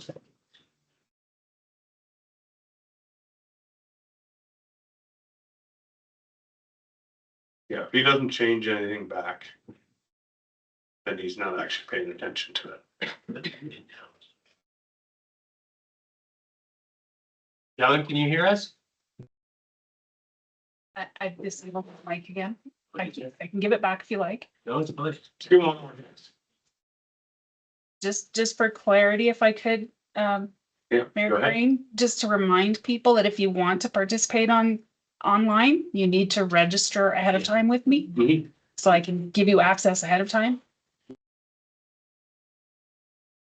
Still need it. That's good. Yeah. Last call. Gonna give you a chance to speak. John, what did I say? Mike, 4 letters, John, same Mike, thing, no. same thing. Mike is no. Mike, you're John Howard. All right, we're gonna move on. Go ahead and mute him up.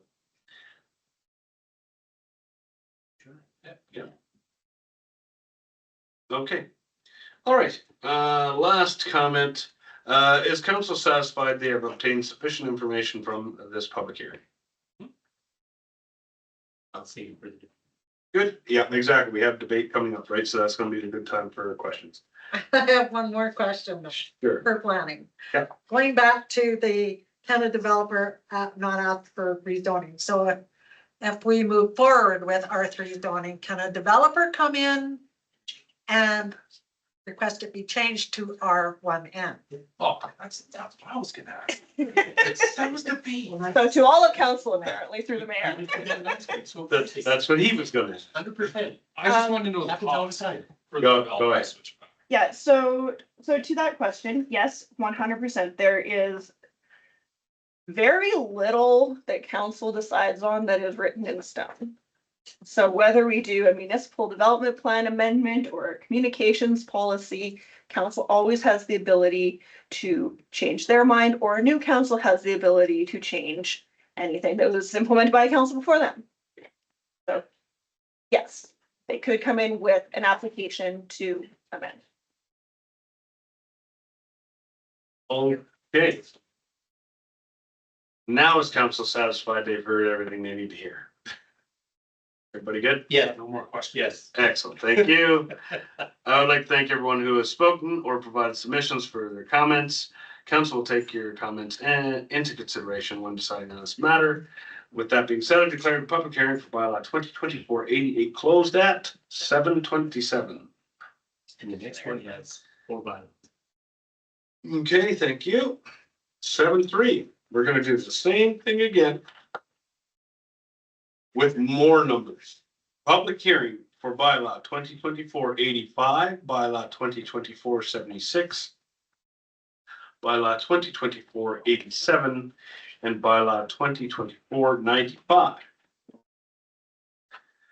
I hereby declare the public hearing for bylaw 2024-85, 76, 87, and 95 open at 7:27. Wow, I did that in efficient time. Mr. Davy, can you please confirm whether the public hearing has been advertised and notice given in accordance with the requirements of the Municipal Government Act, please? Confirmed, your worship. Thank you. Staff report, Ms. Soutier. Very good. Can you please present your staff report and explain the purpose of the proposed amendments? Thank you very much. So through the chair, good morning. Can you push your mic? Good evening, everybody. Don't be scared by the number of bylaws that there are. So we do have 5 items on the, within the scope of what we're gonna be considering this evening. We have, and I'm gonna quickly summarize them, and then I'm gonna go on to explain them. So the first is a motion to amend Council Resolution 24-11-20. Thank you. 2005. This is an administrative correction, and it's just a typo. That will be needed to be done first because it will correct the motion for the future decisions we're gonna make. Bylaw number 2, item number 2, bylaw 2024-85 is to repeal bylaw 92-642, which is in the Dunham Area Structure Plan. It would also repeal all the amendments that were made to this area structure plan as well. Item number 3 is a bylaw that was put forth to council for the subject lands and rezoned the entirety of the lands to R3. At that time, we hadn't included or hadn't lined out where the environmental reserve would be and where we would need to have a public service lot. Because this bylaw had been read once and needed to be circulated, we wanted it to be, we couldn't make that change with the circulation, we had to circulate it in the form that it had been received. And we couldn't make a change which would give the public the opportunity to see the bylaw as we want it to be, which is why that bylaw is being recommended to be refused and to be replaced by item number 4, which is proposing to redesignate the subject lands from R3 to R1 and R1N. The final item on the agenda is a bylaw that rezones the road that is within the subject land area. And that road is owned by the town and not by the applicant. And so it's just coming forth as its own bylaw, as it was not actually part of the original application. So that's why there's 5 items. And because of that, we've also put them all as one public hearing. As a quick note of history, if you wanted to just go a little further down. More, there. So previous to this application, the subject lands, the road within the subject lands,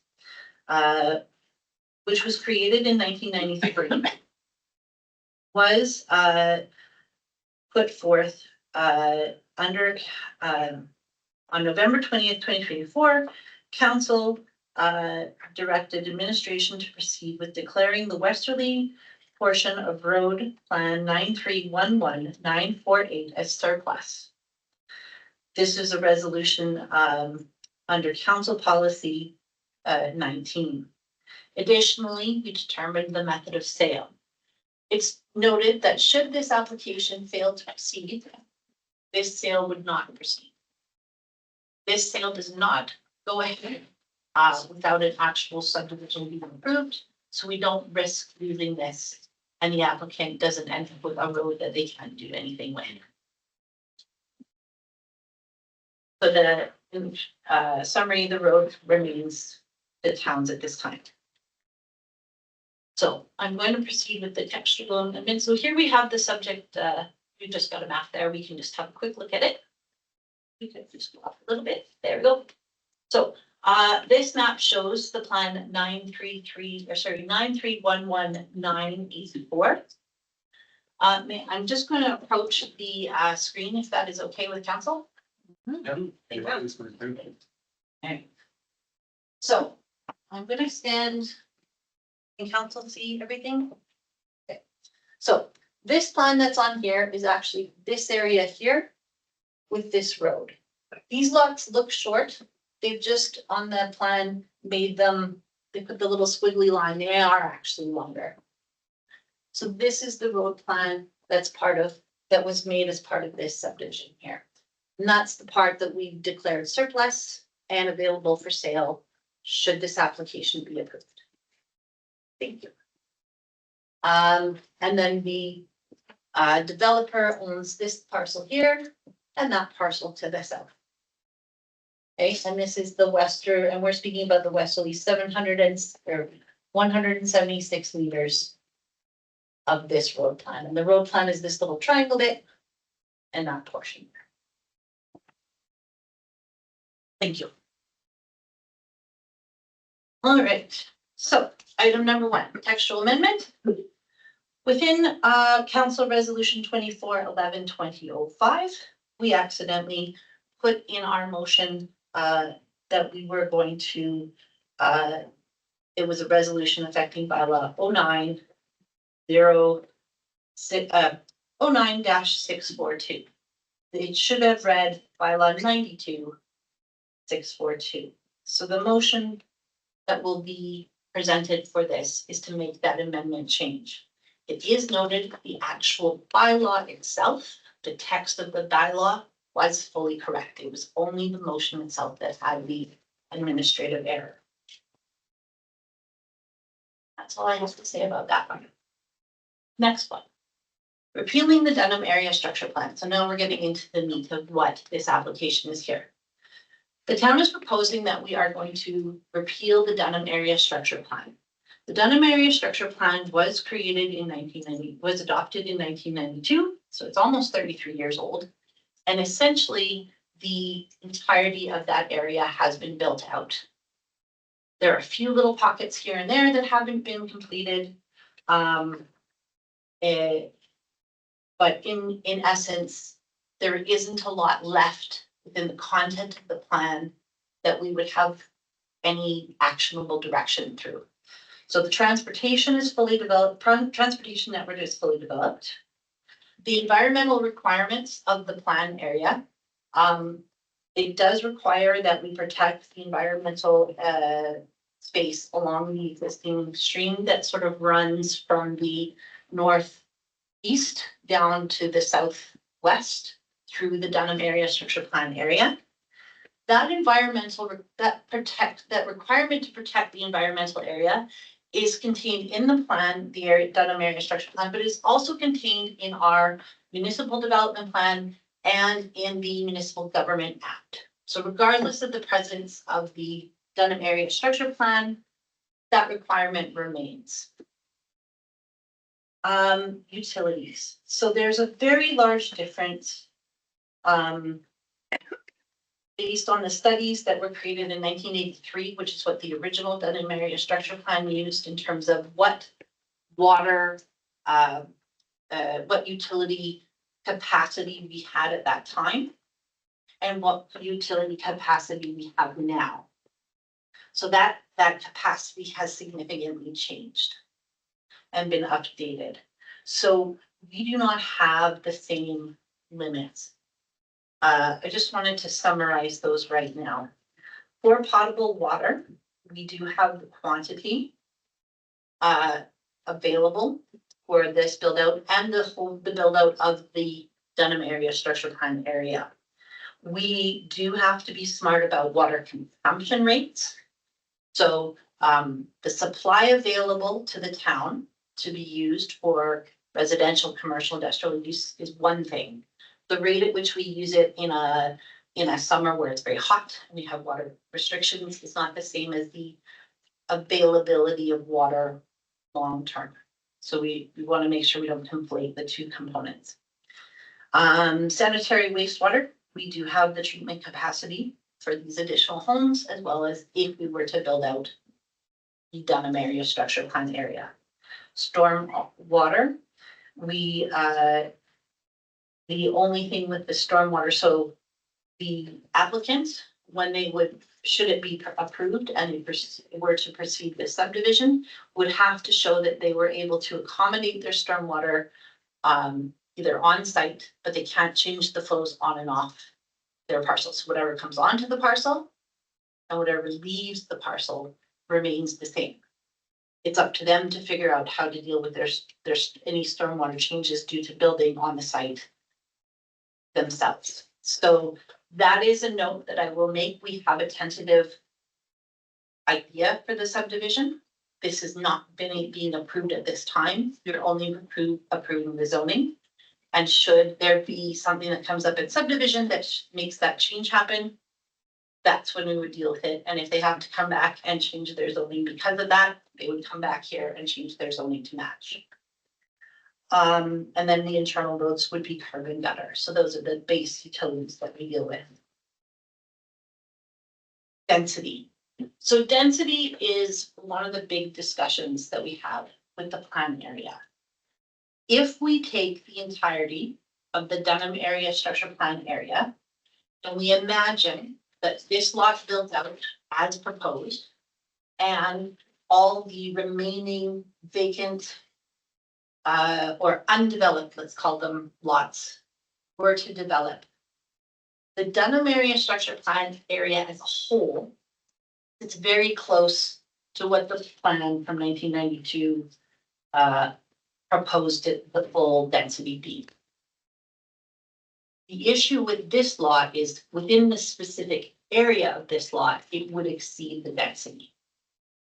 If we look at the gross developable units per gross developable area. So that's the sort of, in the area, we would be a little bit over density, but the land as a whole, as it has developed, there are pockets that have been less dense, and we meet that density as a whole.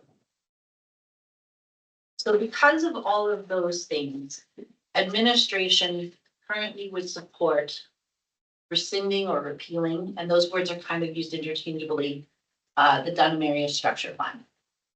Because there's no outstanding issues with the transportation network, it exists. The environmental requirements are covered under other regulations. The infrastructure has improved since the reports that were originally used from 1983, and we do have the infrastructure capacity for full build out of the full plan area. And the density on the whole meets the original intent of the plan. So administration would support the repeal of the Dunham Area Structure Plan. Redesignation under bylaw 2024-76. So this is the one that did not address municipal reserve or environmental reserve. So just as a refresher, on your land title, when you have land near that meets the requirements under the MGA, so steep slopes, near water, those become environmental reserve designation on your land title. When the land is going to be used for municipal reserve, and again, there's a list of criteria of what lots can be, what needs to be a municipal reserve lot, that's covered under the Municipal Government Act, and that appears on your title. Under our land use options within the town of Diamond Valley, we have public service lots, and those we use public service to include municipal reserve and environmental reserve. In the proposed plan at that time, we just they were proposing a blanket zoning of the whole subject lands and did not include the lots that would be public service. It's not required that those lots be public service, but it is much clearer because even if you gave an R1 designation to an environmental reserve lot, you'd have a lot that you couldn't build on anyway because it's environmental reserve. So it's best to make it public service. It's clearer. The other thing that the applicant has done is proposed to have both R1 and R1N. And sorry, I just realized I misspoke.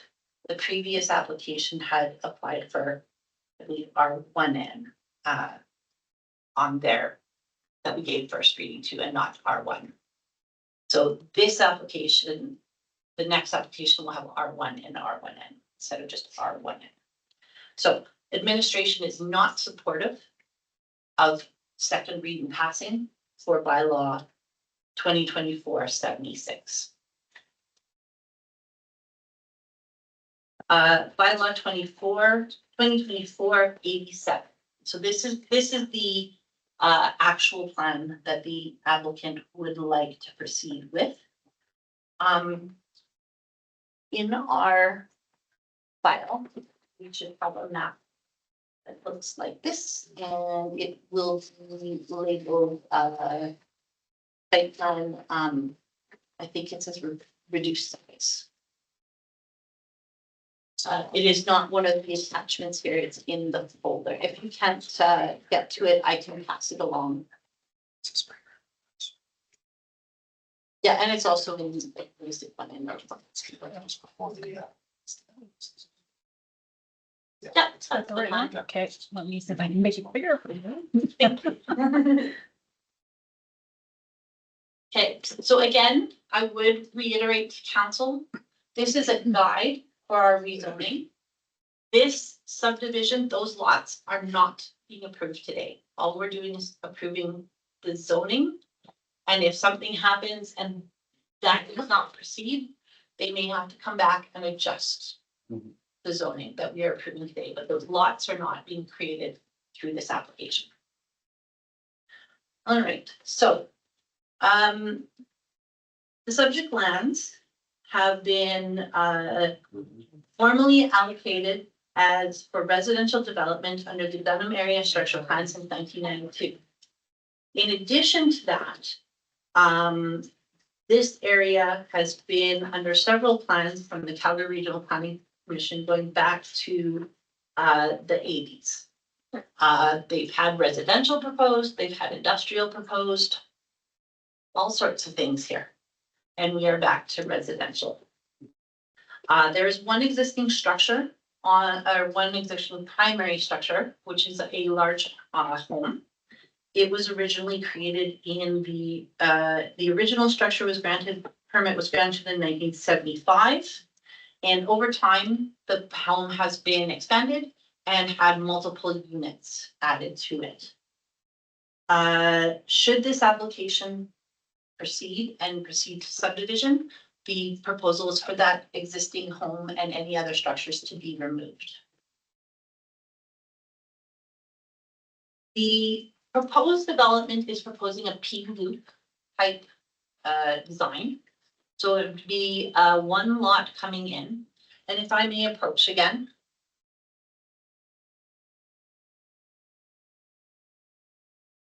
To the north of this development, there's a laneway. And this is proposed to make use of the laneway.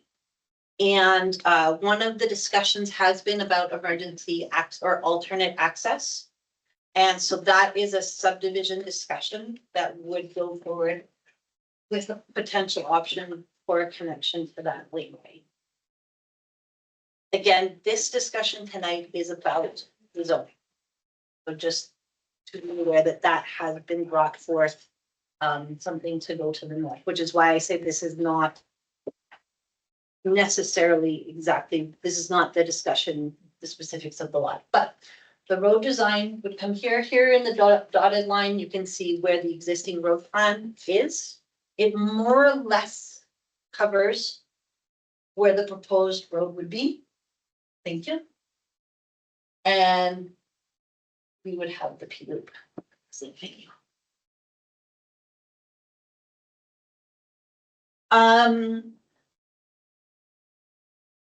We have had, this application was circulated. We do note that because this application was circulated during the postal strike, in lieu of direct notice to landowners.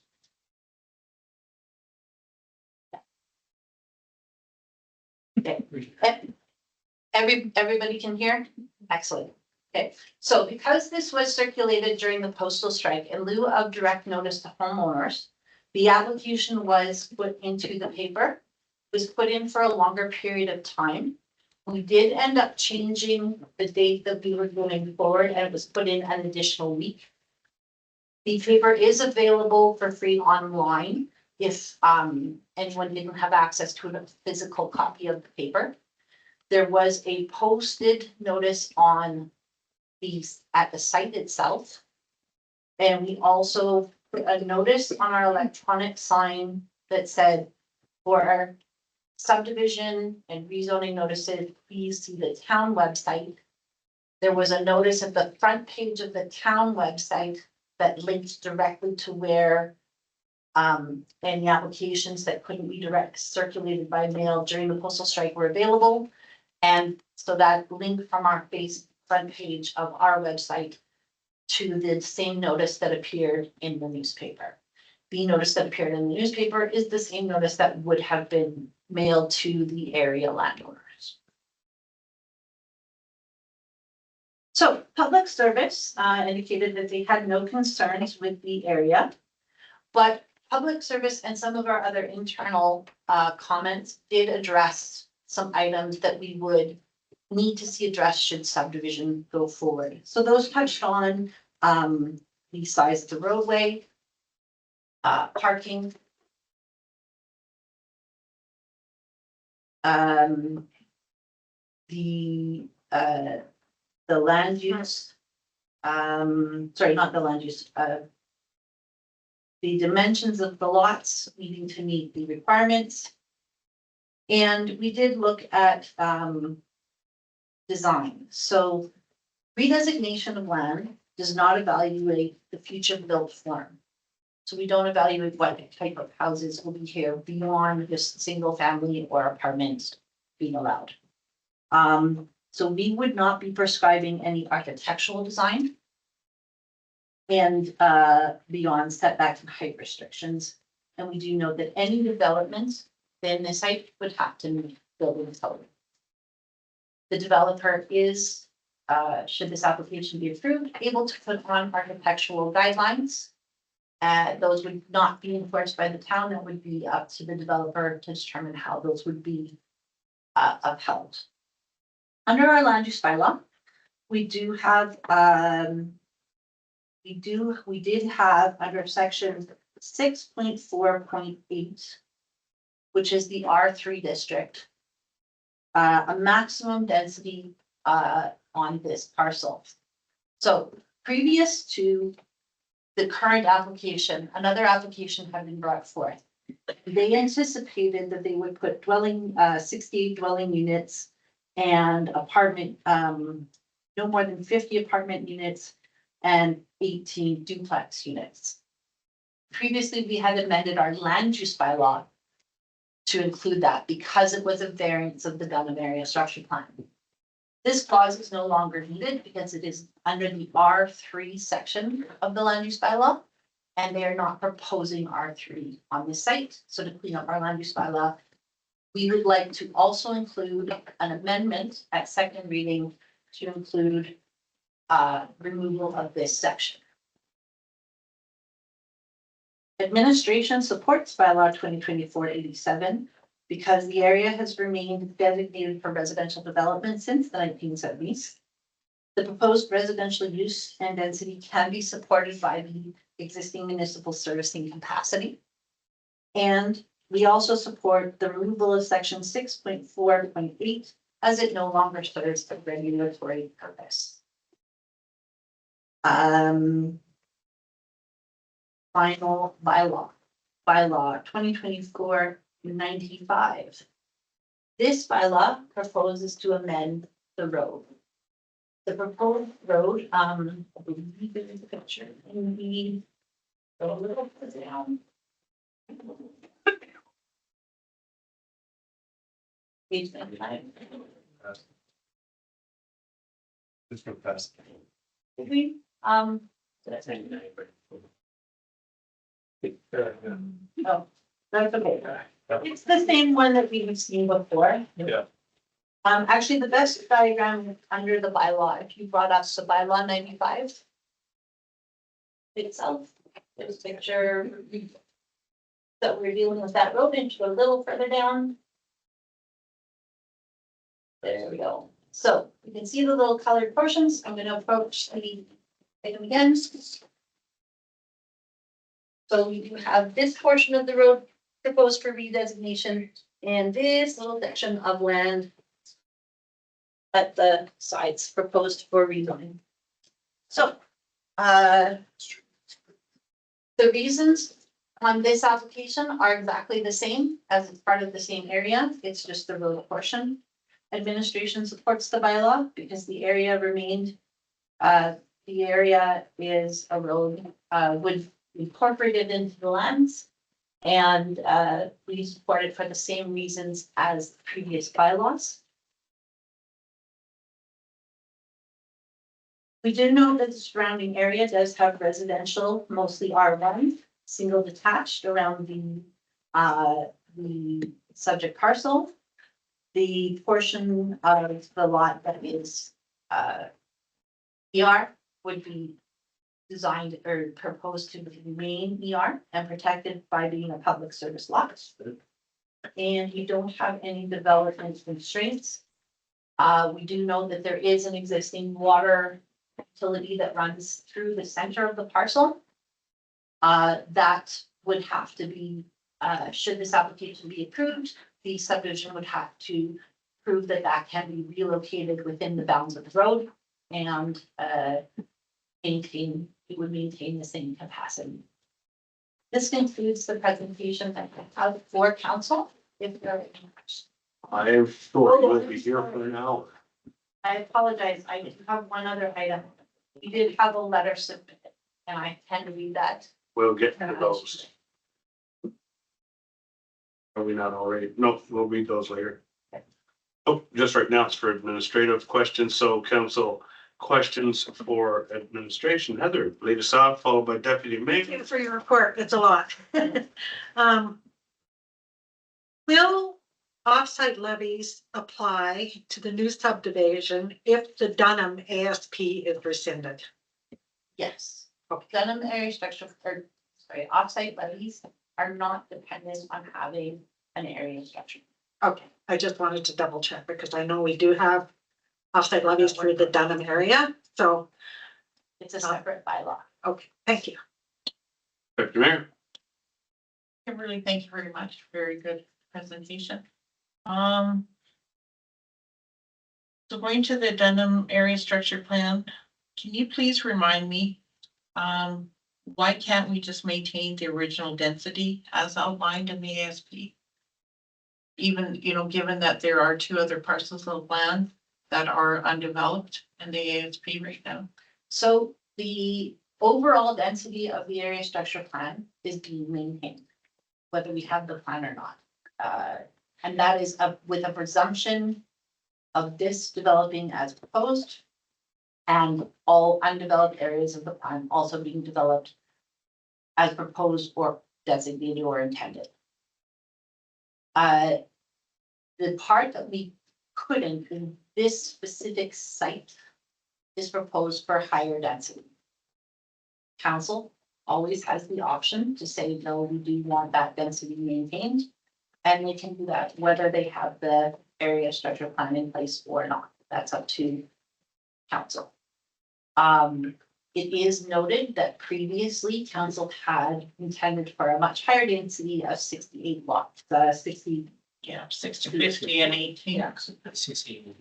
So that had been previously approved. This is a lesser density than was approved already by council. So, but it is up to council whether they would like that density. And with the public service lot, yeah, but will it also join the municipal? Will it? They are right beside each other. If you could go to the map that we have up before. Yeah, okay. And then lastly, I know you tried very hard, with circulation and everything. But, we've just done 1 public hearing. Letters were sent out to residents. And on the Black Diamond side, letters were hand delivered. It just, to me, it's really, I feel we need to have that same level of service for both sides of the river. And to keep things fair and transparent and always consideration for our residents. So it is, and Carrie, I'm going to make a statement and ask Carrie to confirm it, please. The Municipal Government Act gives us directions on what we must do. And then, the way the Municipal Government Act reads is the town may do the following things, 1 or all of them. The town, bylaw also lists it in a similar fashion. The town may do the following things, 1 or all. Generally speaking, it is the practice of the town to mail out these deliveries. And in the circumstance of the postal strike, no specific direction was given from the province. And each municipality had to make their own determination. And also, as a file manager, there's a certain amount of understanding from the manager that we would make some decisions in consultation. And we did not make the same determinations, but my application also had the additional electronic signboard notification as well. So that was a decision that I undertook with consultation. And if Carrie had anything more to add to that, it was a file manager choice. Through the mayor, if you wish to discuss that further, maybe at second, we can discuss further. No, that's good. I actually was gonna comment on that, so I'll comment next. I actually was gonna give you kudos for proposing another week in the paper. And then as well, this particular one hit social media fairly well. And it had several shares and very large debate with an online presence. So I think we did a great job in actually engaging the conversation on that level. So even though there was a strike on, I still think it got lots of attention and lots of debate, both online and I think on the street. So good question though. So good clarity. Thank you for that. So good. Any further questions for the suitor? Hazel, last one, good. Cindy's got one. You got one? Yeah, go ahead. Yeah, just back to the density. So we had the land use bylaw that allowed the 68, but the Dunham area one. Because the ASP is a higher order plan, is that totally actionable? Carrie, you know I was gonna ask this. Pick me. Yeah. Okay, so where there's a conflict between an MDP or an ASP, one of our statutory plans, and the land use bylaw. One, hopefully we catch those when they happen, sometimes we don't. Two, the courts will read down the statutory plan in favor of the implementation tool. So whatever is in the land use bylaw will be the upheld standard. Okay, so we are guaranteed that tomorrow somebody could come in with an application, no problems, no questions asked for 68 units. So this is a definite reduction. Okay, just wanted to make that clear. And then things like, so even though we're closing that road, you guys can still ask for more, you know, access to the alleyway, so they don't have to go like 1.5 kilometers around, right? And pathways, all that gets dealt with later. Correct. Perfect. I am happy with it. If I may also clarify, if an applicant wished to proceed with this 68, they have to be in R3 zoning. So if you pass the bylaw today, you're at R1, they could no longer, even if you didn't amend the land use bylaw, they couldn't go forward with that 68 unless they came back and applied for the R3 again. Great, thank you. Scary thought. I actually had written down a question as well. Is the road that presently exists and or will exist under this proposed map, that'll obviously have to be a registered map or a registered road, or does So it float in the in-between? the lot that the road is on, the straight line that goes from one side of the property to the other. Yeah. Exists. It is owned by the town. Okay. The applicant would, through a subdivision process, incorporate it as something like that, if it is approved. All right, sounds good. No further questions, Your Honor? Good, that's right, so let's get honored. All right, thank you. Council questions, Mr. Davey, has the town received any written submissions not included in the staff report? If so, I would ask that they be read aloud into the record. Is this our Teresa Adams one right here? That's right, Your Worship. Excellent, so we go, yes, sir.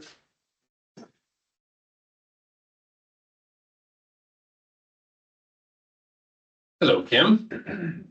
Regarding adding a high density population at the end of Royal Ave on with one road in and out can and will affect any emergency evacuation and general traffic on a day-to-day basis. Appearance of the area, including unsafe distances between buildings for house fires to jump to adjacent buildings, water usage, parking issues and noise, with the addition of more residential homes and no businesses. This will impact our property taxes. I do hope the town council has a plan to offset this somehow. I'm happy that the consideration to keep the natural area around the creek is intended to remain as natural as possible. The town needs to focus on updating the old leaky water distribution on the Black Diamond side and replace the water treatment intake that is not designed to sustain a higher population. Amenities to help support and sustain a higher population need to be completed first, as well as taking into consideration there is no existing transportation system in small towns for those that do not drive. Furthermore, attracting new businesses should also be a mandate as they help offset the taxes to support a town. Furthermore, accessibility to reasonably priced groceries and fuel are also an issue. Adding more residents will increase the demand on the town public works, utilities, parks and recreation, fire, library, parks and recreation, library, fire department, and police services, family and community services, emergency management, and property assessment and taxes. Without proper planning, our taxes will increase more as they already have due to poor budget planning and overspending by the town council of Diamond Valley. We feel the town is focusing too far into the future and pushing to expand the population to 10 to 15,000 people. without accommodating what needs to be fixed and completed first. I'm sure our feeling about this matter resonates throughout the town. If we wanted to live in a highly dense population, we would not have moved to Diamond Valley. We would have stayed in Calgary. I do not want to see this town become the next Canmore or suburb of Okotoks. The Diamond Valley Town Council reminds me of Canada's Liberal government making decisions that benefit themselves, friends, or colleagues without consideration of the impact of citizens to Diamond Valley. Thank you, Teresa Adams. First time I've called a Liberal. John, it's rolling over. Wow. All right. Thank you for that letter. At this time in the hearing, I will call upon anyone wishing to speak on the proposed bylaw. Please note that each party wishing to speak will have one opportunity to do so. If you are speaking and have already provided a written submission, please summarize your concern. Council may have questions to ask the presenter, so please remain at the seat for some clarifying speaker comments. Council will not debate on this matter during the hearing. We will do that further in the agenda. At this time, I would ask administration if anyone has registered and signed in to speak to the bylaw. Go on, your worship. All right. At this time, I would ask if anyone present who has not yet spoken would like to speak to the bylaw. Please come forward, state your name for the record, and yay or nay. Going once. You know I'm going to do it 3 times anyway, so there's lots of opportunity. I'll ask administration to verify that no further written submissions have been received. Correct. Excellent, thank you. And have all speakers been heard? Yeah. Well, let me ask again. Does anyone who is present, who has not previously spoken, wish to address any new information provided? Council may ask you questions, so please come forward, state your name, yay or nay, and have your say. Seeing none, does administration have any closing remarks or responses to any questions or concerns that have been heard? Seeing no, is council satisfied they have heard sufficient information to pass judgment? Thank you.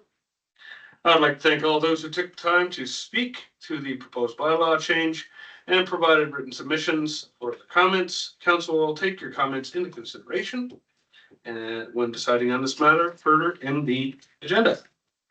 With that said, I declare the public hearing for bylaw 2024-85, 76, 87, and 95 closed at 8:09 or 8:08? 8:08. All right, thank you. And with that, I will call a 5-minute bio break.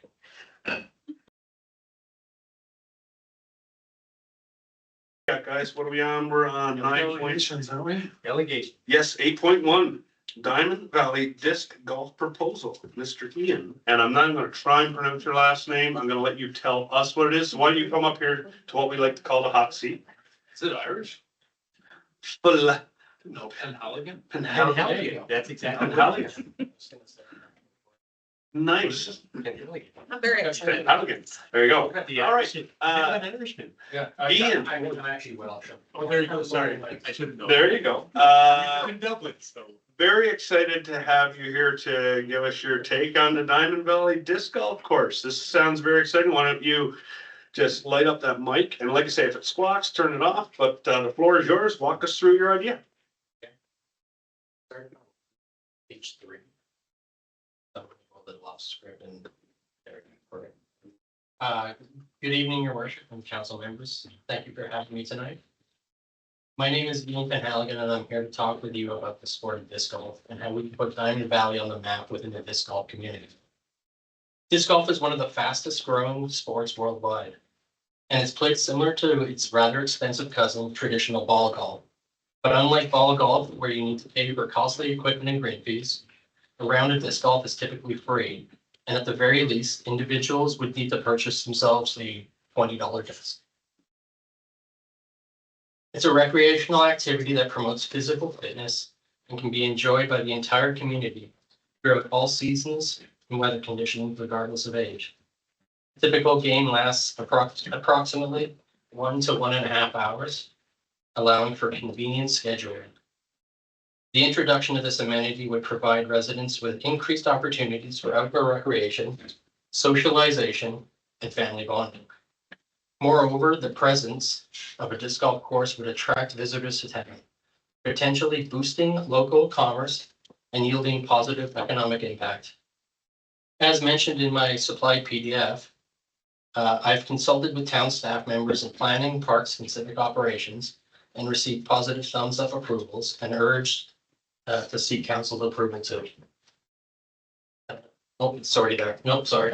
I could tell you to start with that one. The benefits of disc golf is health and wellness aspect. This is a low impact activity that gets you out walking, and it's great for upper and lower body conditioning, as you can tell. The social aspect, it's a fantastic way for family and friends to spend time together. As an example, we have 4 daughters, and every now and again, the 6 of us get out and play and get the kids off of tech, get them outside.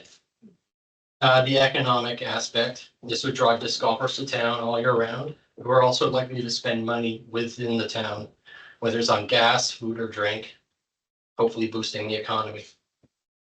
The environmental aspect. Disc golf is environmentally friendly and requires very few alterations. The only artificial materials will be baskets and signage, which can both be removed, making the whole site reclaimable. Education. Schools have already begun introducing the sport into their educational programs for physics and physical fitness. On more than one occasion, I've walked up to a course in Calgary or Okotoks and found a whole gym class playing. Next slide. The stats. This is I had the stats pulled from the Sheep River course in Okotoks. Yeah.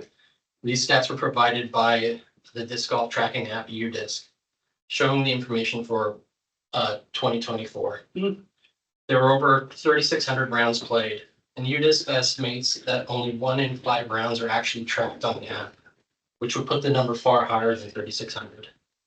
And of all those listed rounds, there were over 8,000 kilometers or 11 million plus steps walked. And it also brought in over 500 unique players to the town. They saw players come from 6 Canadian provinces, 10 US states, and 5 countries. Okotoks saw their course as a huge success over the last few years, which is why they're actively looking to put in a second course.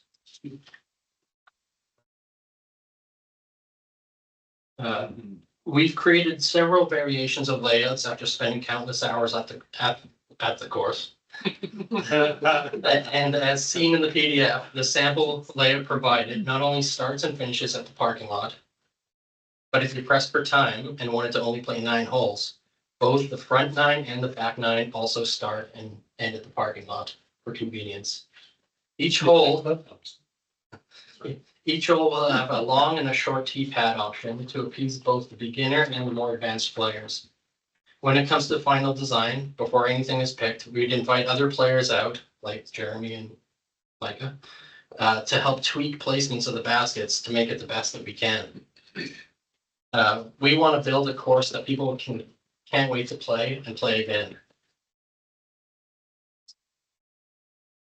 As for the signage, when it comes to signage for the course, I'm fortunate to work in the print industry.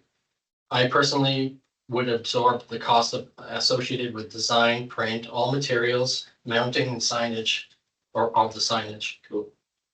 This will help cut down on any overhead price for the course. The signs will be approved by the town before printing to make sure brand standards are followed. The material used would be similar to pipeline signage and would be weather grade to last. Each of the holes will have a tee-pad sign showing where the basket is, how far the basket is away from the tee pad, and the par rating, such as similar to normal golf. There will also be a large main sign near the hole 1, as seen on screen here, the disc golf, the large one, with emergency numbers, course rules, etc.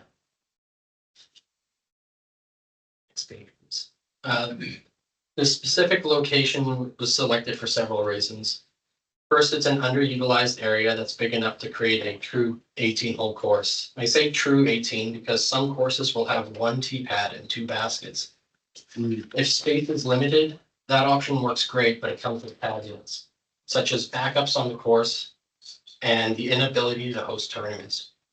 Secondly, the location was picked because it already has fantastic amenities available, such as picnic tables, garbage cans, a playground for the kiddos, bathrooms, and a dedicated parking lot.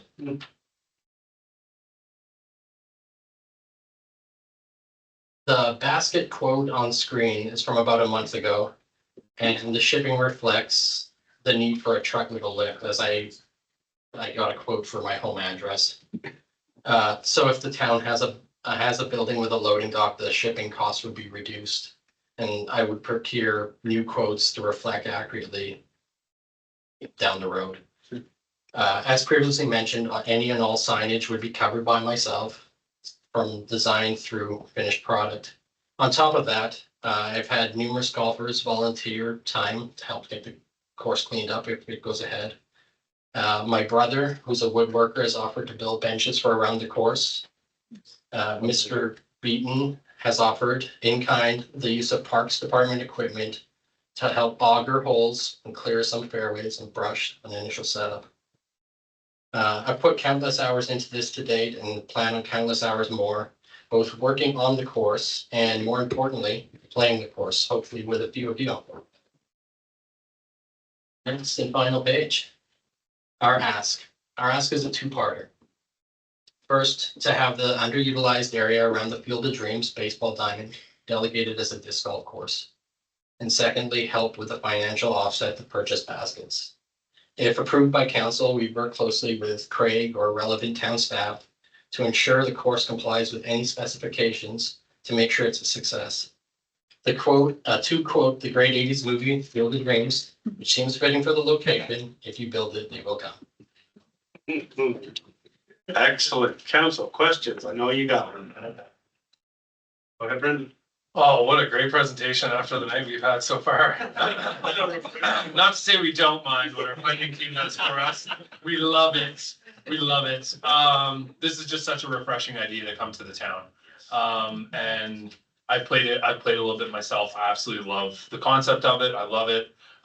In terms of what could give to our community. I know that Okotoks is way overutilized already. Love what you brought to council tonight in terms of statistics, the numbers. And I just had one question. Do you call regular golf ball golf now that you're just golf player? Because I heard you refer to that a few times. Yeah, I really think it's hilarious calling it. It is pretty funny. I'm a big golfer myself. Yeah, and ball, like, let's go play some ball golf. I just. Yeah, okay. No, I appreciate it. Thanks for taking the time to do all this. Ball golf. You know, seeing this go ahead would be great. I know there'd be a lot of exciting opportunities, names, the park setup. I appreciate Craig being in touch with you. Or are you reaching out to him already? Be a great asset to utilize. One question I might have, because you've been around to a couple of courses, dogs or what, like, have you noticed people showing up with their dogs or anything like that? I know we probably put that on the sign. Yes. Do you notice that in Okotoks when you show up? Do people have their dogs off leash? Not so much in Okotoks. Okay. There are other courses. There's one by it's a church in Calgary. It's called Southview Links. Okay. The course is called that. It's at the Alliance Church, I believe. It's also an off-leash dog area. Yeah. And pardon my French, there's dog crap everywhere, and that's a big pain. But that'd be my main concern. I believe this area is not an off-leash area. It's not. But I like I said, I've spent countless hours down there lately. Yeah. And there's often people letting their dog off there. There. And I have seen there is a sign there. Okay. With a, it'd be fine for having a dog there. Yeah, because in the summertime when the river's low, most of like behind the rink is able to access this part of, like, you can walk across the river, no problem. So you see a lot of dogs, people down there swimming off leash. And so I just hate for, like, Frisbees are a fun toy for a dog. Yeah. So I'd hate for there to be an incentive for people to have dogs off leash in an area like that. So that would be something that we'd have to discuss with our CPOs to make sure that early on, for sure, we'd have a presence out there. and that it was reinforced. I've never actually ran into the issue of a dog taking a disc or anything. Oh, okay, well, that's good to know. I'd hate for there to be dog crap on the course as well. though. Yeah. Yeah, okay, awesome, thank you again. Council, Heather. Have you approached any other community groups to help with fundraising or anything like that? No, I have not yet, because I didn't want to jump the gun without getting input from the council. Okay. Thank you. Yeah. It's got one right here. Yeah, that's fine. I love how you identified it as underutilized. I've always looked down there, thought, man, what can we do to get more families involved? Just those playing softball or baseball, right? So great idea, great initiative. Thank you for bringing it forward, and I look forward to seeing how we can work with you to get this done. What kind of time frame? You obviously like to get this done this year? I would love to. Obviously, you have to wait for the ground to thaw. Sure. Because you need to put the whole baskets and put poles for the signage.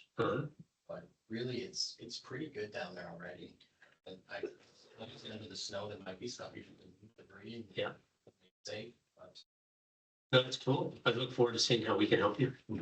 yeah, I figured it was underutilized because I drive by all the time. 100%. And it's got the amenities, like I said, in the parking lot and such. And one day I just stopped and got out and walked around and I thought, what's this all about? Maybe it owns this.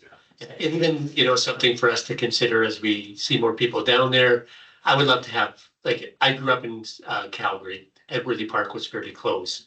And having those day use campfire pits there, the barbecue pits, that really brought a lot of people to that community and still does. It's just phenomenal. So I could envision something like that really becoming, you know, how many of our young people or how many parents have said, nothing for our kids to do. Yeah, there we go. So And like I think it's once great. It's installed, it's typically free. Like WJ Homestead is actually an annual pass that you gotta buy, so that's a little different, that's right. But at the very least, all you need is one disc and you can purchase it for around $20. But you end up buying more than one. Right, I was gonna say that one of the slides showed that bag full of what, I don't know, 50, Yeah, 60. Yeah, does it? Now, are they different weights? Is that why? Different weights. There you This go. one here is 173 grams. And there's different speeds, different flight paths. Yeah. The disc will actually take, it's a lot to it. That's why I said. Yeah, it's so we're cool. teaching physics. Is that? Yeah. So do you throw it with your two fingers underneath? I don't throw forehand. No. A lot of baseball players do that though. I throw backhand. It'd be kind of cool. Very cool. Yeah, and I really love the idea of it's all season. Yeah. I really like that Except for idea. this week. There are players that get out there and play almost every day. Yeah, but no, I when have it's left this the cold, house this week. I'll wait a week or so. If council's good, I think this is a fantastic thing. Great to see you take the initiative and propose this and vet it through our relevant staff as well. Definitely, there's opportunities in this town for sponsorship. I'll be more than happy to talk with you in a few emails and get you in touch with some people. I think that you should make an extremely challenging course, so fun, it's internationally renowned, and maybe that dog leg left can be Crane's Corner. Just throwing it out there. I think you gotta sell people on, do you want the name of your business on the whole number 12? Crane's Corner. Right, Kelly. Stars away. Come on, Your worship. come on. Your worship. There you go. I had a question there regarding that. There you go. On the signage that I've, the sample signs Yeah. that I've done there. In the bottom, I put sponsor on one. And I'm not sure how that goes with the town, if you would be allowed to put sponsor logos, say Hard Knocks Brewery. As an example. 100%. You know. The other thing, I did have a question. You've got a nice little barcode up here. Yes, that is- QR code. So what is that relevant to? That's for the UDisc app. Oh, Yeah, the track Right, app. so then you're gonna get more people on there as well. Yeah, I've actually started setting it up preemptively.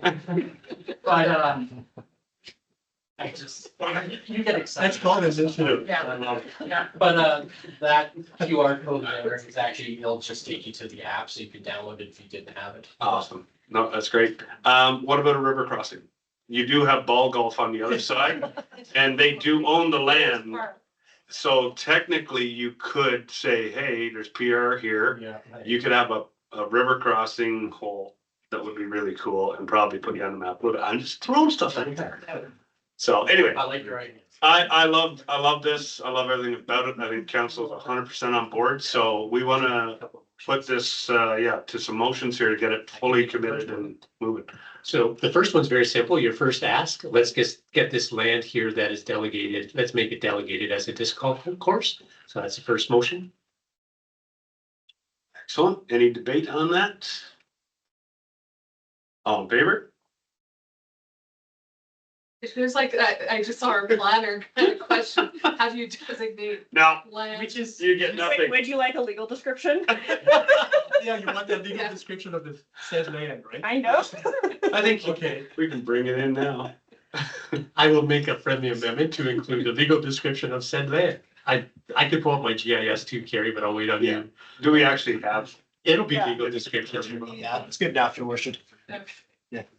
Yeah, block one plan 8010-142. What she said. Sorry, can you run that by me Block again? 81. Blocks one, One. plan 8010-142. Thank you. You do include because it should, there's already a ball diamond there, Yes. so it should be to include. Include this proposed disc golf course as proposed.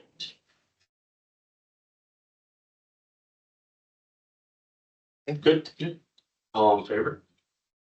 Okay, question from Brendan first to get some clarity before motion. Yeah, question for admin and potentially more specifically to Craig. Like to make a motion to allocate some of your staff time to help in the construction of it. How would you guys like to see that written or said? With the ability in kind, Craig?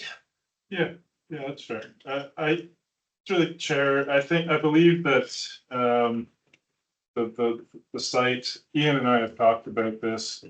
The growth on that piece of land is pretty small scrub. I think the floods sort of took out all the big stuff originally. So to carve out some right of ways, if we need to do any extra work, we've got a brusher, we can easily brush some of that. Like Ian said, we can use our auger and staff to assist with installing signage and whatnot. So Not a motion for that. Either or. If council wants to put one, that the town will, provide in kind, recreation support. Okay, as Adam said, that sounds good to me. One further note there too is liability in terms of some of the dead trees and stuff. I assume that stuff would be taken care of as well. You don't want any widow makers or anything hanging over certain holes and stuff. yeah, like I said, through the chair, I think the floods took out all the big stuff. Yeah. Most of what's in there is just the regrowth. So yeah, we would make sure that the site is safe for. Awesome, thanks, Craig. Okay, so to clarify the motion. Yeah. Is to. In kind. Offer Yeah. in kind support. Yeah, town, offer in kind support. Okay. So straightforward. Yeah. All in favor? Okay, that was carried, and now we have a final. This. Well, Obviously, I want to get it done, but we also want to look for sponsors. So I don't know if you can the town purchases it and then sells it for sponsorship. Is that the easiest way to approach this? It's a great question, worship. I'm just gonna put Monique on the spot if you have any ideas on that one. Thank you. Yeah, I'm just trying to think back to our sponsorship policy as well through Mayor Crane. I'm certainly willing to work with the organizer and see what could be done and then put you in touch because I think it could be a hybrid. That's my thoughts on it initially. If there's sponsored signage, that would be another opportunity. So yeah, by all means, I certainly think that there's some good possibilities here. Afterwards, If I can pick up on what Ms. LeBlanc has just mentioned, because we have our own sponsorship policy, I wonder if it would be better for Ian to take the lead in reaching out to sponsors and maybe coming back because we're in the dead of winter, we obviously can't do much until May. Yeah. Come back and say, this is what we've executed, and then present how much the balance is remaining, and we may be able to go move forward. I wonder if that would not be a better idea. Same presentation, Ian, same excitement. I'm just thinking of some of our local businesses. One of the gentlemen that was, has his own business here, he's been texting me saying, man, this disc golf thing sounds really good. So I might hit him up for you. Say, here's Ian, maybe you can sponsor a hole and we can go from there. So if you could spearhead that, as Barry said, he'll link you up with some of our community associations and see what is available there, and then come back to council and see if we can meet the gap. Can you be so? Oh, yeah. So too. 100%. Just, Councillor Kelly did some quick math there for you. If you just offer $250 a hole, you can put more than one sponsor on a hole. $250 a hole, 18 holes, $4,500. So 2 sponsors per hole for $250, and you're covered zero. Yeah. So anyway, again, very exciting project. Lots of hype is going to be around this. I don't think you're going to have a problem getting some sponsors on here. This is going to be The way. no, it's great. So yeah, the takeaway is we're 100% behind you financially. Let's see what you can do for fundraising first. Meanwhile, when spring hits, we've got time. So let's see where we can get to. Cindy. Can we just, so it's not on our thing, just have direct administration to work with you for the purchase? Because I'm assuming the town will have to be in the end, the one to purchase, and there's procurement policy and all that stuff. I'm not sure, maybe not. That's why. So I just don't want to have to come back to us, so I just want to give direction.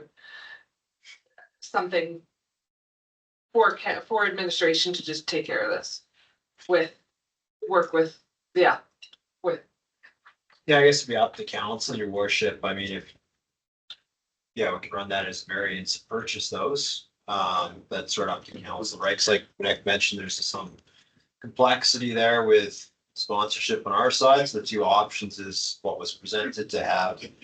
To see if you can fund it, or the town just purchase it outright. Then here's the question that I wanted to add in. So what's timeline on purchasing? So if you order today, how long before you get the items? I heard you Whisper. whispering. It does say on the quote here, because I have the quote for all the 5-inch discs here. I actually have a second quote, but it's higher. It's from the event discs. And it says, sorry. States. Heather said it's coming from the States. Yeah, it says, so a 50% deposit would reserve, of course, for delivery once we have stock. Our containers order is due early 2025. I'm assuming first quarter of your delivery. March, April. Yeah, Maybe. I could reach out to them and find out a little more. Yeah, I do see Cindy's point, I'll seed money right now, and then we work on the back end. Because it's first quarter there, and then you gotta wait another quarter because we're not in the timeline. Now we're to June. We're missing lots of opportunity, right? So, council, this is definitely something within our ability. We've got fun. What was 50% of it? 50% was funded. It's just like they Just had. Yeah, and that's shipping. Well, let's get that covered right now. And If we do the $5,000, we can work on sponsors. yeah, at least it secures it. Yeah, like if you do 5, we do 5 times. Hmm? Okay, where can we get the money from? Which account? You just run it as variance, worship, and then we would just tag it into. Okay, because I thought that Craig, you had all Public Works collecting cans and we were just gonna use that. But you know what? You guys keep that for Christmas, okay? We'll just use the variants like CAO mentioned. That'd be better. All right. We good with that? Yeah. I'm fine with that. Comfortable with that. So do I have, we got a motion for that? We're gonna get a motion for that. So. Cindy, make that motion. We wanted it. Yeah.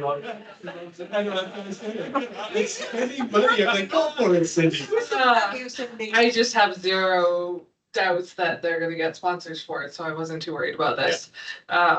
So, to direct administration, But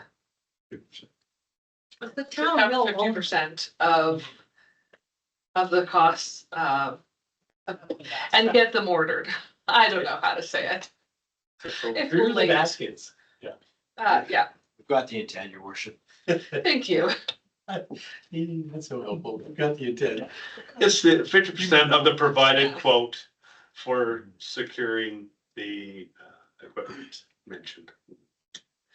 And the intent. Okay, let's move on. Oh, yeah, sure, go ahead. Just before we order them, could you just reach out and ask them a proposed delivery date? Absolutely, I'll do that. Cool, okay, just so that we all feel good, you in particular. Yep. That they're not gonna be here in August. Yeah. And if they are, it gives us more time to clean up the course. Right, or buy from someone else, and you can still use the 50% with somebody else. I'd just love to see them be here in like April, installed by May.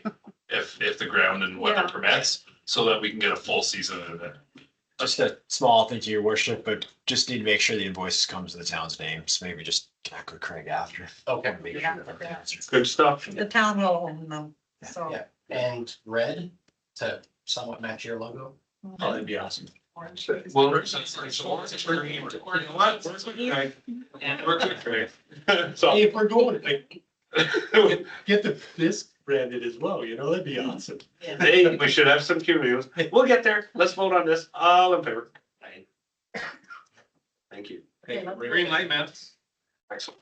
Thank Great you. job. Be in touch with Craig. Yeah. Greg. And then we'll reach out by email. I can see a tournament brewing. Yeah, yep. Yeah. Awesome. There you go. Thanks very much. Yeah, thanks for, Thank you. thank you for spending all the time here. I like that.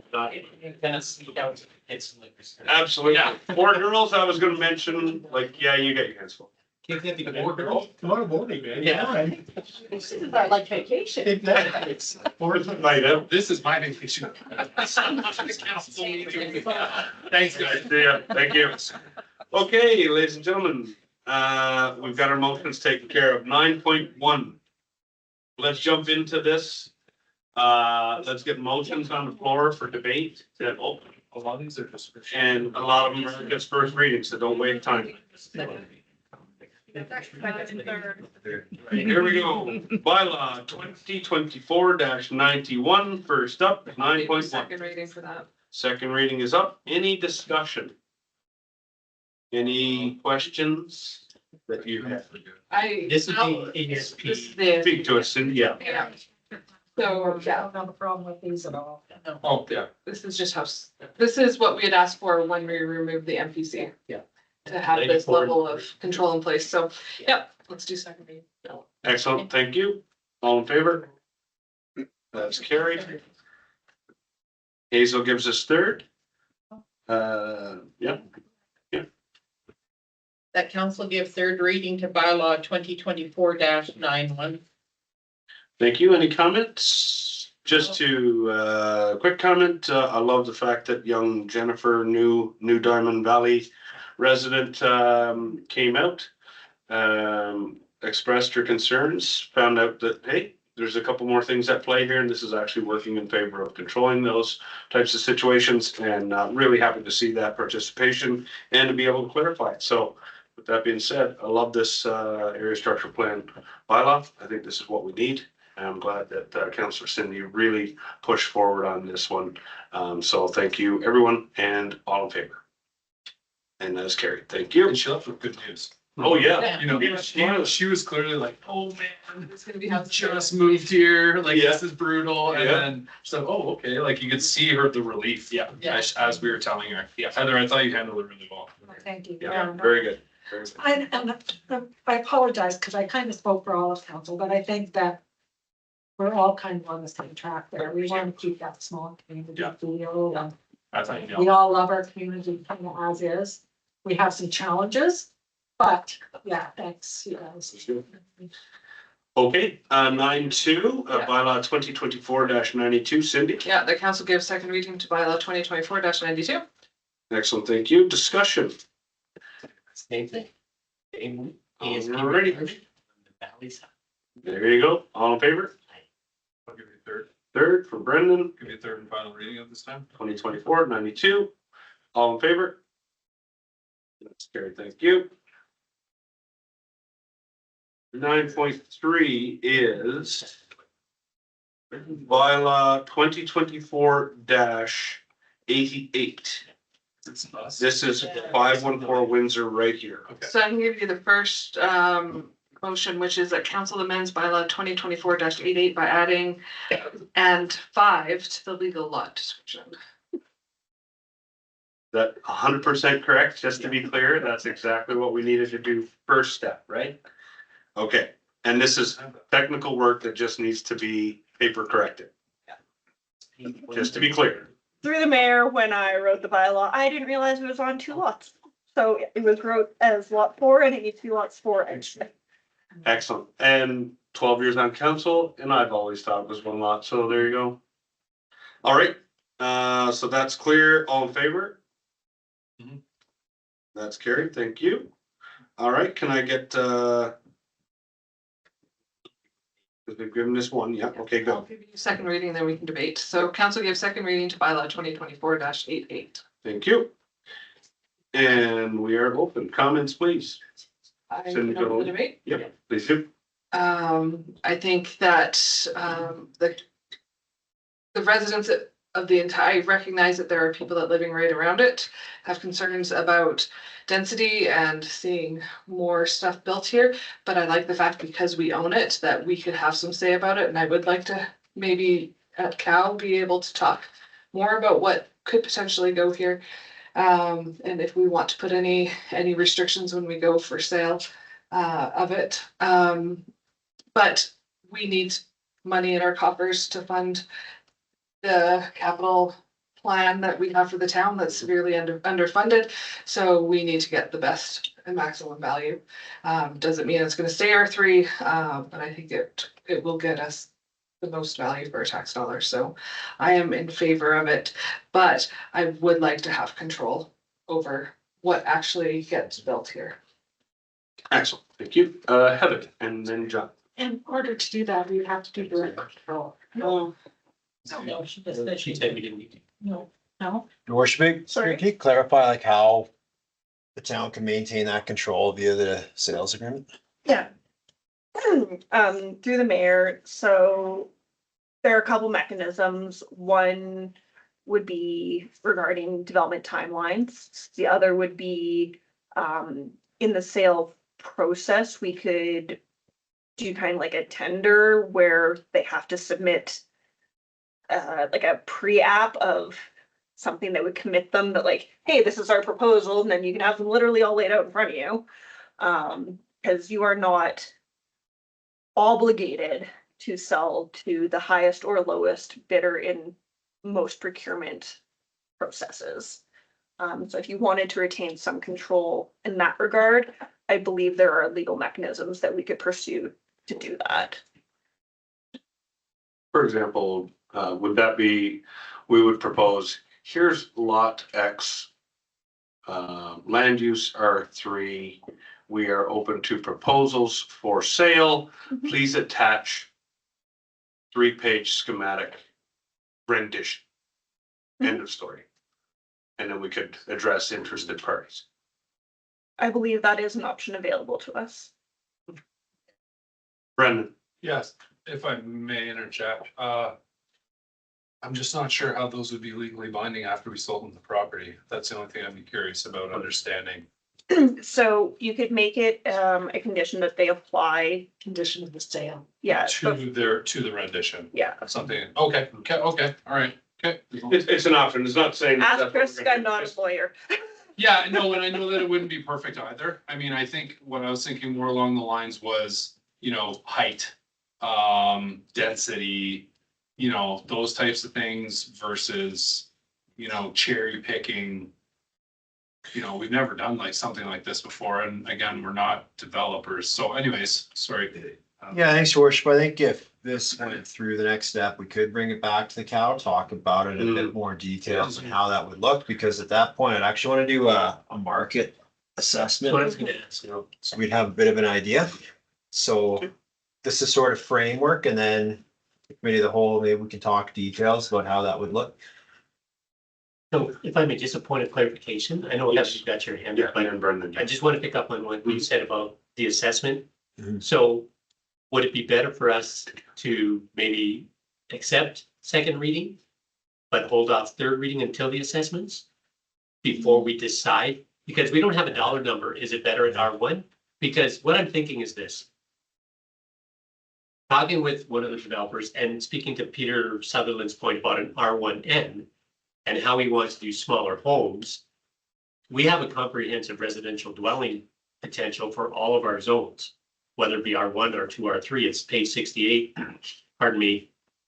And we have 2 diagrams there, and one diagram has a diagram of the cluster style homes, which are the smaller homes that Peter has talked about in his development, even on the one we approved recently as far as the zoning was concerned, not the development itself. So I'm wondering if it would be wiser for us to get the assessment first based on, so we can have a comparison. What does R3 actually bring forward? And what does an R1N actually bring forward? That's what I would prefer before I say, yeah, let's go ahead and rezone it. Yeah, just trying to think, your worship, in terms of process. I'm just looking at both Carrie and Verna here. Like, would we table this? Heather, Brandon, So, any comment? but you do have the ability to give it second and then Hold off, right? put it on the table and ask us to bring it back for third at a future meeting. When the land assessor makes their assumptions that go into the assessed value of a property, as just, I'm not a registered land assessor person, they do have a lot of assumptions. I've read many of them. So one of the assumptions is highest and best use of land. And they use some of their market knowledge, but they also use a lot of what the political direction is. And so they might say that the highest and best use of land, you know, if you're trying to actually get every dollar, is industrial. But from a planning perspective, like, that doesn't really jive because we don't want industrial across from established low density residential. In terms of R1, we have a lot of information on what our R1 lots assess at. We have information at what our R3 lots assess at. So I don't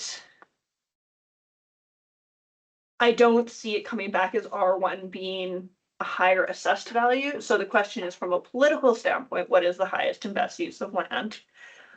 And one of the comments was like traffic, but I think, like, when this was an office, how many people were coming and going from here on a daily basis? Even with it still being used for some public works staff, how many vehicles are coming and going from here on a daily basis? If you put 30 residential units where half those people work in Okotoks or Calgary, based on our trends in our community, it's less traffic than when this was an office. Good point. Hmm. Very good. Yeah, I think, okay, so let's go Heather, Brandon, Cindy. So, I'm just mulling this around. So we know that the condos, the third set of condos over at Rona were sold out. And not that I'd like to see that here on this lot. As far as R3 goes, I don't think it's appropriate for here. But I've been hearing lots of kudos out there in the public regarding the cottage style small homes. So there are R1N, lots of kudos for those that we approved at the last meeting, actually. Yeah. And that's why I was asking the question that if we go forward with the R3, should whoever was coming change it to RN1 or duplexes or that kind of thing to kind of fit more into the community. We as council want to see a safe, healthy community, and we want to see the aesthetics of it be more small town. And so I think that I'm okay with zoning at R3 because whoever buys it potentially could change it. Or they could leave it as R3 and put duplexes or those kind of things. But as far as a Rona style or across the road, I can't. What's the name of that development? Mount Condos across from Rona. I would approve that on this lot. It doesn't fit into this community, but there's lots of things that would, that I'm okay with R3 going forward. And just to read Carrie's mind, but an R3 does allow it, and you wouldn't have a say if that was the thing, unless there was all these caveats put in place. So, but that's great. Love the fact you. Telepathy is on point tonight. That's right. So, Brendan. Just a quick question, maybe we can save this for the cow too, because I don't want to continue on to Yeah. far. Any consideration as to like demolition and everything? Or is that gonna be the responsibility of the buyer, or is that gonna be something that we're gonna, cause who's, you know, well, is it worth more? That'd be part of the appraisal, right? If they say vacant land will bring you this. Yeah, I think that, great question, your worship. I think a lot of that would be part of the cow, but I know how I would envision that is this ATCO trailer would be got sales and then sell as is. But that, I think at the cow, at that point, then we would have that step-by-step discussion from market eval all the way to putting those conditions on an eventual sales agreement to say, what does council want to see here? This is the one area in town that we actually have almost complete control over, right? Since it's ours. Yeah. Okay, cool. That's it for me. I'm done. Okay, anybody else before we vote on the second reading as proposed? by- Then I'll put a motion at the very end, I was gonna say, for discussion at Cal. That was my point. All in favor? And that's carried. And I'll give the third reading of bylaw 2024-88. Thank you. Any further discussion? All in favor? Thank you. All right. Yep. And we'll have that next. That we add a discussion about the best use of this property. Sales condition. And sales conditions. Like potential conditions. of the Potential sales condition. agreement. Yeah, thank you. There you go. Glad you had that. At the, is that next week? Is that? Yeah, so just sort of clear, your worship, since we're publishing committee of the whole agenda tomorrow, this will just show up as a line. Yeah. And then we may have a report that's handed out. Well, it's more of a verbal discussion we would have. So, Yeah. That's good. All right. Not even a week from now. Rolling it over. 6 days, let's talk about it again. next one. 9.4. We got to vote on. Oh, sorry. All in favor? Aye. Thank you. Thank you. Thank you. Thank you. Sometimes I daydream about getting ahead. 9.4, amend council resolution 24-11-20-5. Brendan gives us, I gotta find it. Or I can get it. we're seeing a roll up here. 126? It's the motion to amend motion 24. I got it. Go ahead. Option one. Yeah. Motion to amend motion 24.11.20.05 to correct a typographical error by replacing all instances of bylaw 09-642 with bylaw 92-642. So the amended motion in full reads: bylaw 2024-85, bylaw to rescind bylaw 92-642, moved by Deputy Mayor Hazel Martin, that council give bylaw 2024-85 to rescind bylaw 92-642 first reading and direct administration to schedule a public hearing for a later date. Excellent. Thank you. All in favor? Go. Bylaw 2024-85, rescind Dunham ASP. I will give you that motion. Thank you. Then council gives second reading to bylaw 2024-85. Or just a second. Second it first then. Any debate on that one? Oh, sorry. Okay. Oh, And I think Kim presented that very well and the reasoning behind why such a move would be made. And perfect. Yeah, Dunham is essentially built out minus 3 lots. And they all have basically developers proposing things on them right now. Go ahead, Brendan. yeah, so just in regards to this, I've still been speaking to a lot of residents about the school zones. We do a big build out down at the end of that street. We're really gonna have to figure out a better play for the school zone. Cause I'm still hearing a lot from a lot of residents about people speeding in both these areas. They build that out at the end, that Royal, they build that out. Am I on the right thing? Yeah, yeah. Yeah, there's a lot of people. That's not quite the right thing. This is the rescinding of. Okay, That leads us to there. okay. You're just talking concerns of development. Yeah, if we do the full build out there, yeah, I still hear from a lot of people in the community about people speeding around the school zones and, yeah, I just think we need to have more wholesome discussion, maybe at a cow or something, but, it's definitely still on the minds of a lot of residents, those, light up signs. Although I think those are working.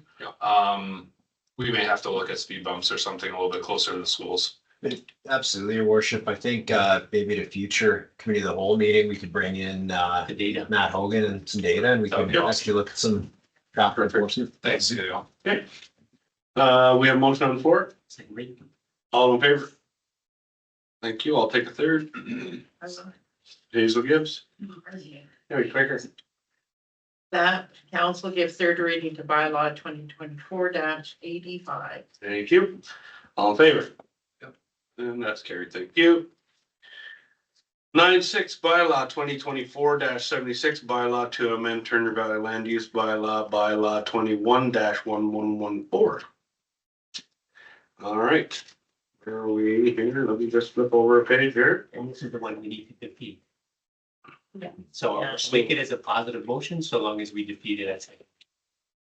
Okay. Do you want to give a positive motion, Heath? I'll give it.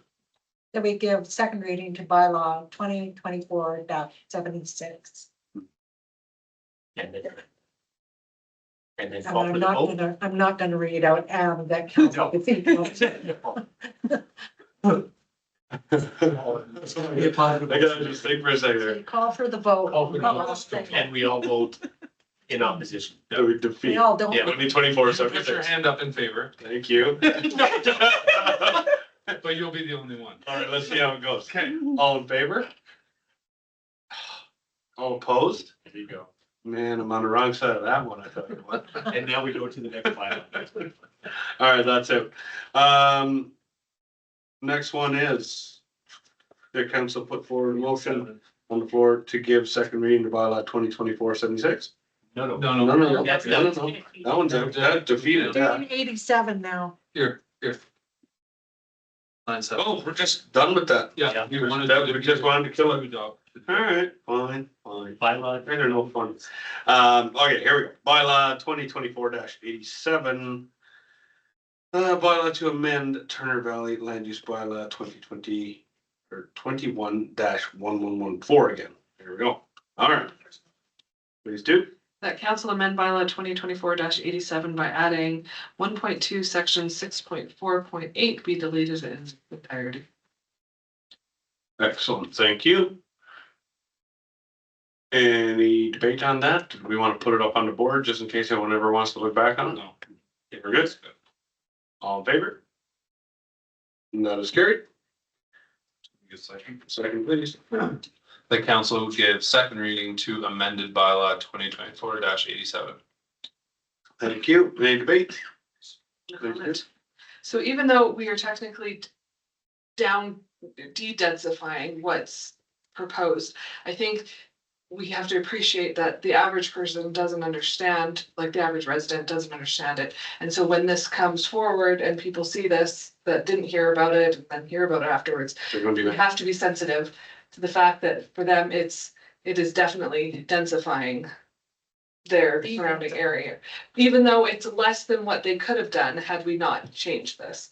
So we just have to be better at council, because we heard it tonight, issues, there's always that thing, do we have enough water?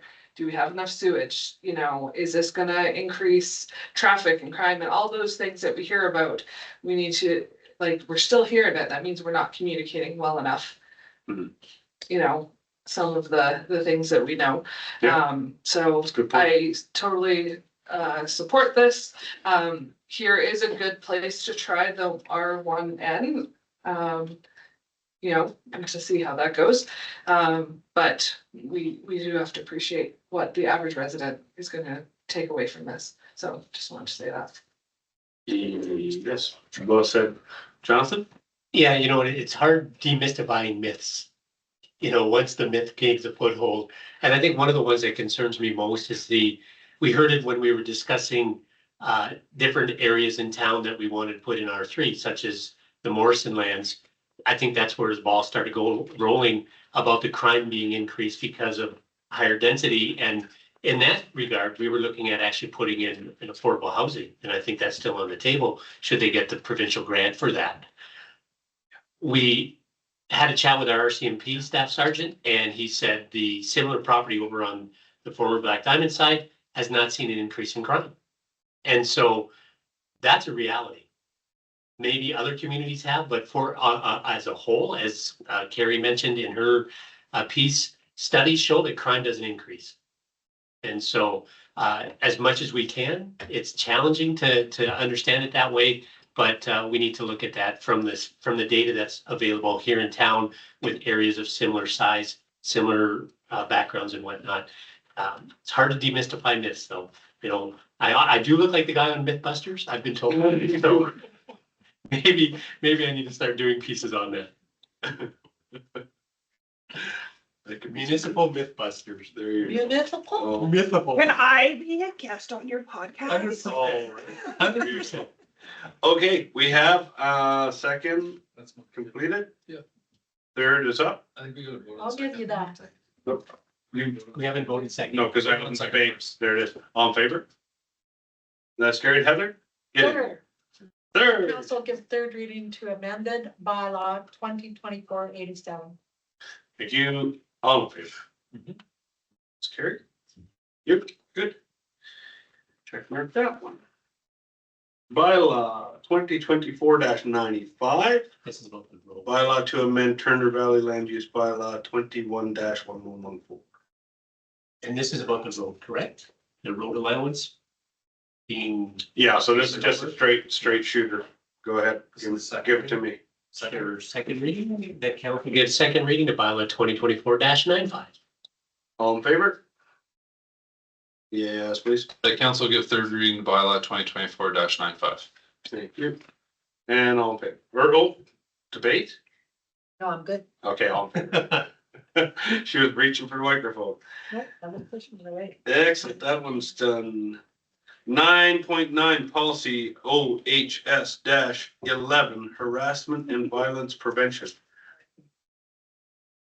What are you gonna give me here, Hazel? Adoption? No, Do we want to talk about it? I think we need to have a brief discussion on it. We gotta have a little bit. If I may, Highlights from it. Yeah, right? but I can open up the discussion. I love the fact that we have this moving forward. One piece that I'm a little bit concerned that I don't see in the actual policy is only because several years ago I worked with the compliance and regulation team at my place of work with lawyers.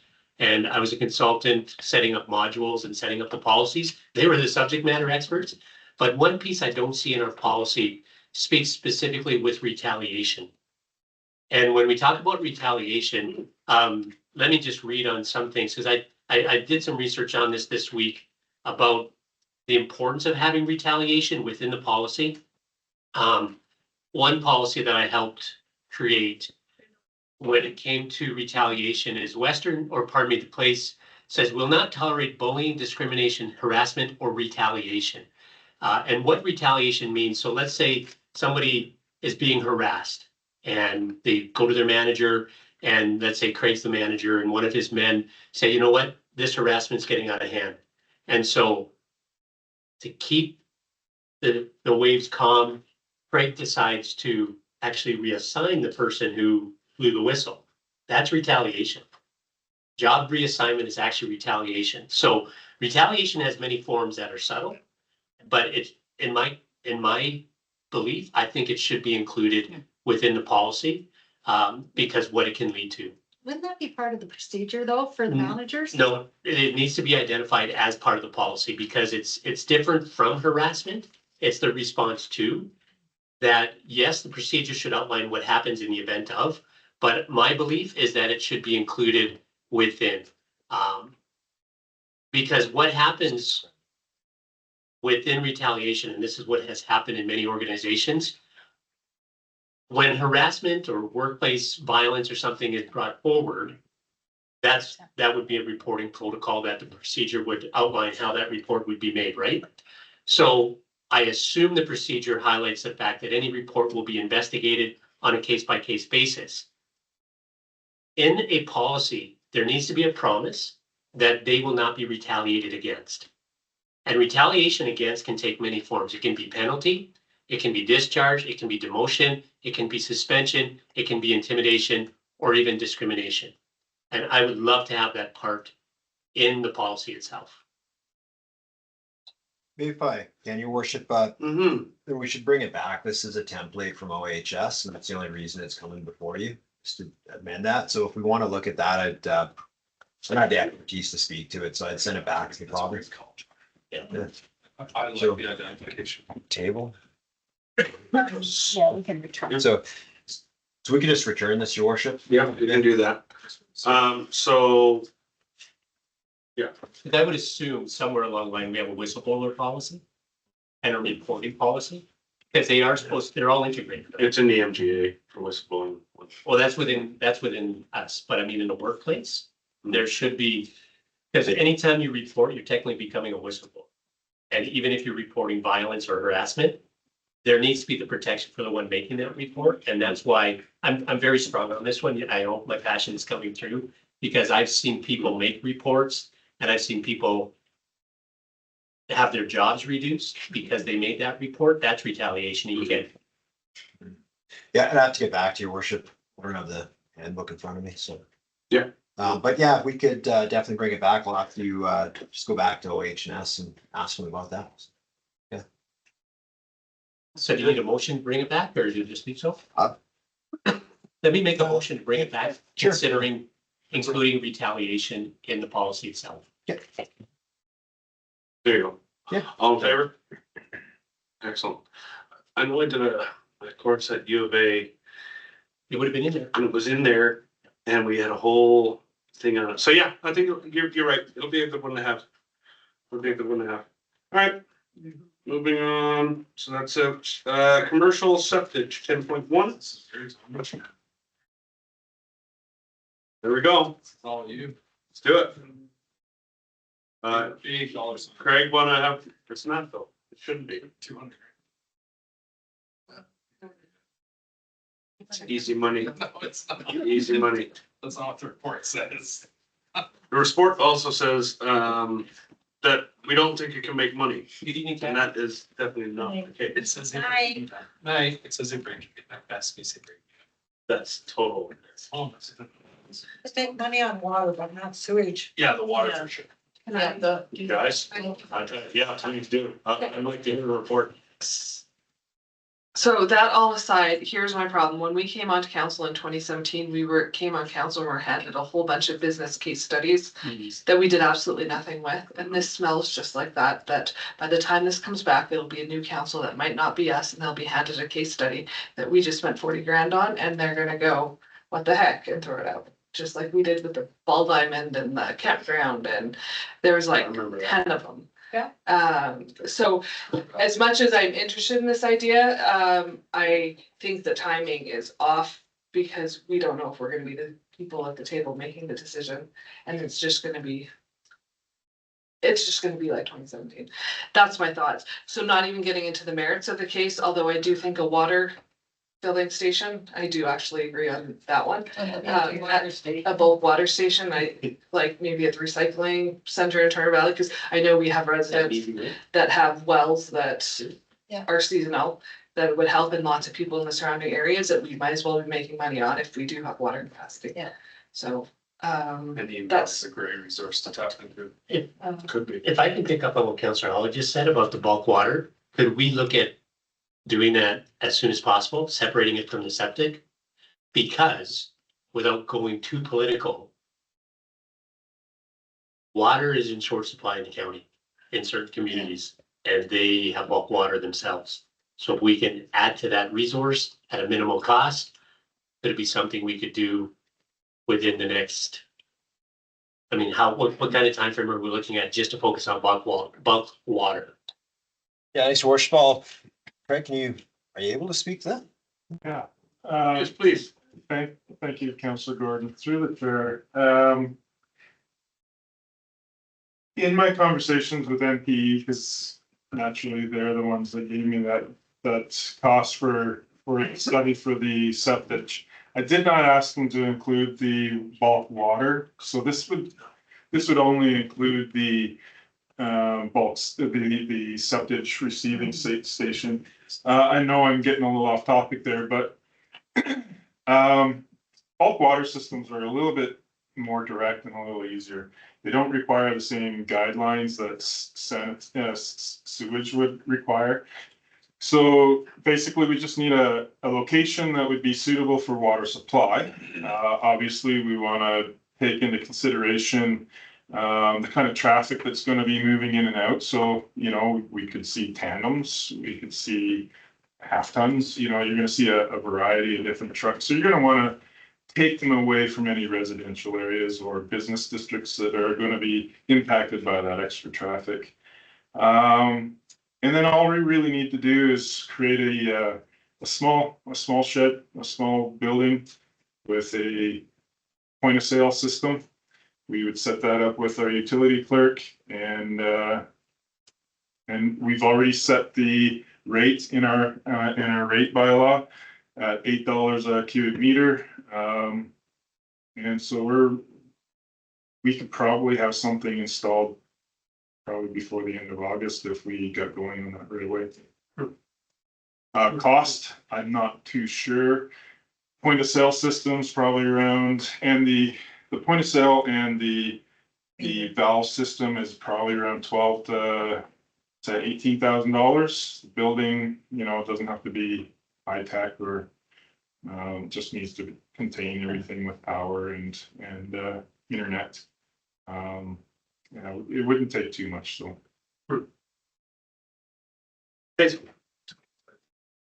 So what you're saying, Craig, you wouldn't have to have a feasibility study? I would probably need to do a little work with MPE to verify the suitability of a location. It's not so much a feasibility study as much as it would be figuring out the scope and a tender pricing. Okay, it's not like the sewage. No, the septic,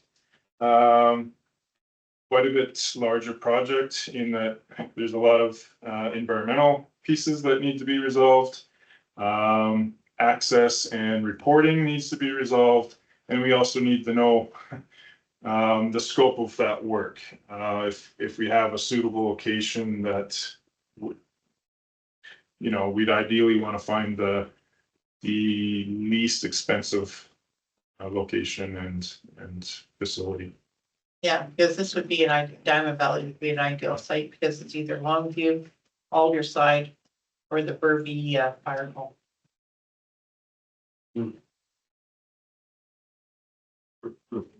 Other waters. Do you have any kind of ideas what, if we do have a suitable site? Well, I can't think of anything. Fire hall? No, that's not. Our fire halls won't work, Nice. not Yeah, for those kind of trucks. I can think of 3 possible locations that may work. Okay.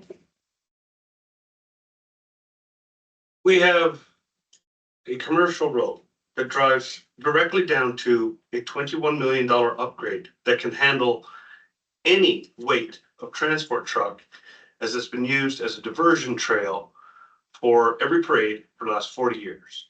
We have a $21 million upgrade to our sewage system that will not handle the capacity of our population for at least 15 years. There is a company that made oodles of money, and their infrastructure was a concrete swale with a 3-inch slope and 2 holes, with a camera that recorded who came and went. That didn't even meet Alberta standards, but that is all that is required. This is not complicated. So I find it absolutely asinine that someone needs to have a $40,000 assessment to put in a concrete pad with a hole and a pipe on an existing plant that clearly has definitive areas that can be utilized. So I would totally be on board with this. Companies don't operate to not make money. So every septic truck that we see going down the road, even though they're driving to Cochrane to dump it, or Calgary to dump it, from as far as Pincer Creek, are making money. So to say you can't make money is crazy. Hill I'm gonna die on? No. Short-sightedness? 100%. This, to me, is an absolute no-brainer. And there's a company that was making $1,000 a day.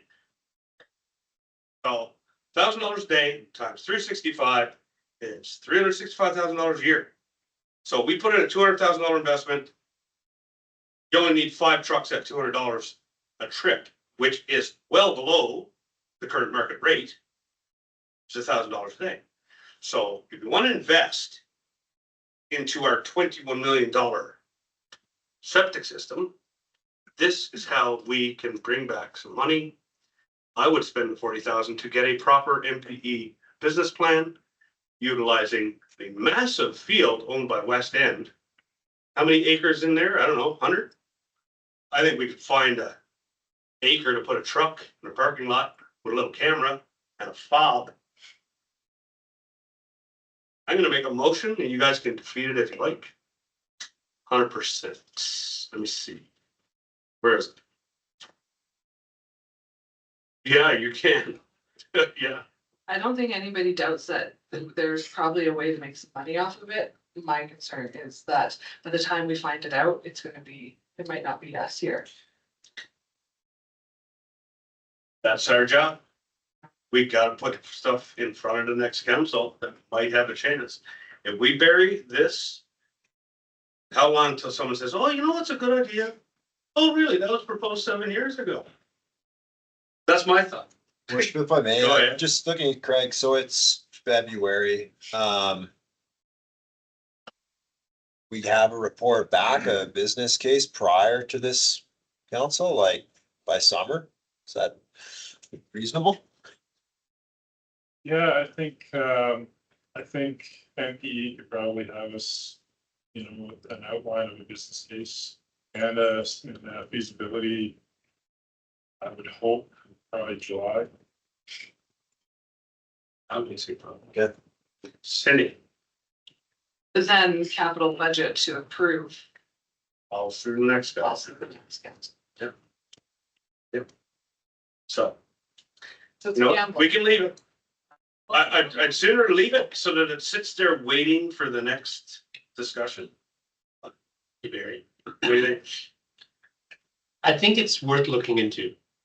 Because correct me if I'm wrong, would that feasibility study also include the potential revenue gain? It wouldn't just, that wouldn't be an assumption. They would have data to draw from, I would hope. If I may. Yeah. Dude. Through the chair. Thank you for joining us. Yes. I think I need to make a few comments so that you clarify a few points. Hurt my feelings. I'm okay with it. Just give us some facts. And respectfully, through the chair, I'm not trying to hurt anyone's feelings here, but I do want to be realistic. Yeah. Your explanation of how to dispose of septic is an oversimplification.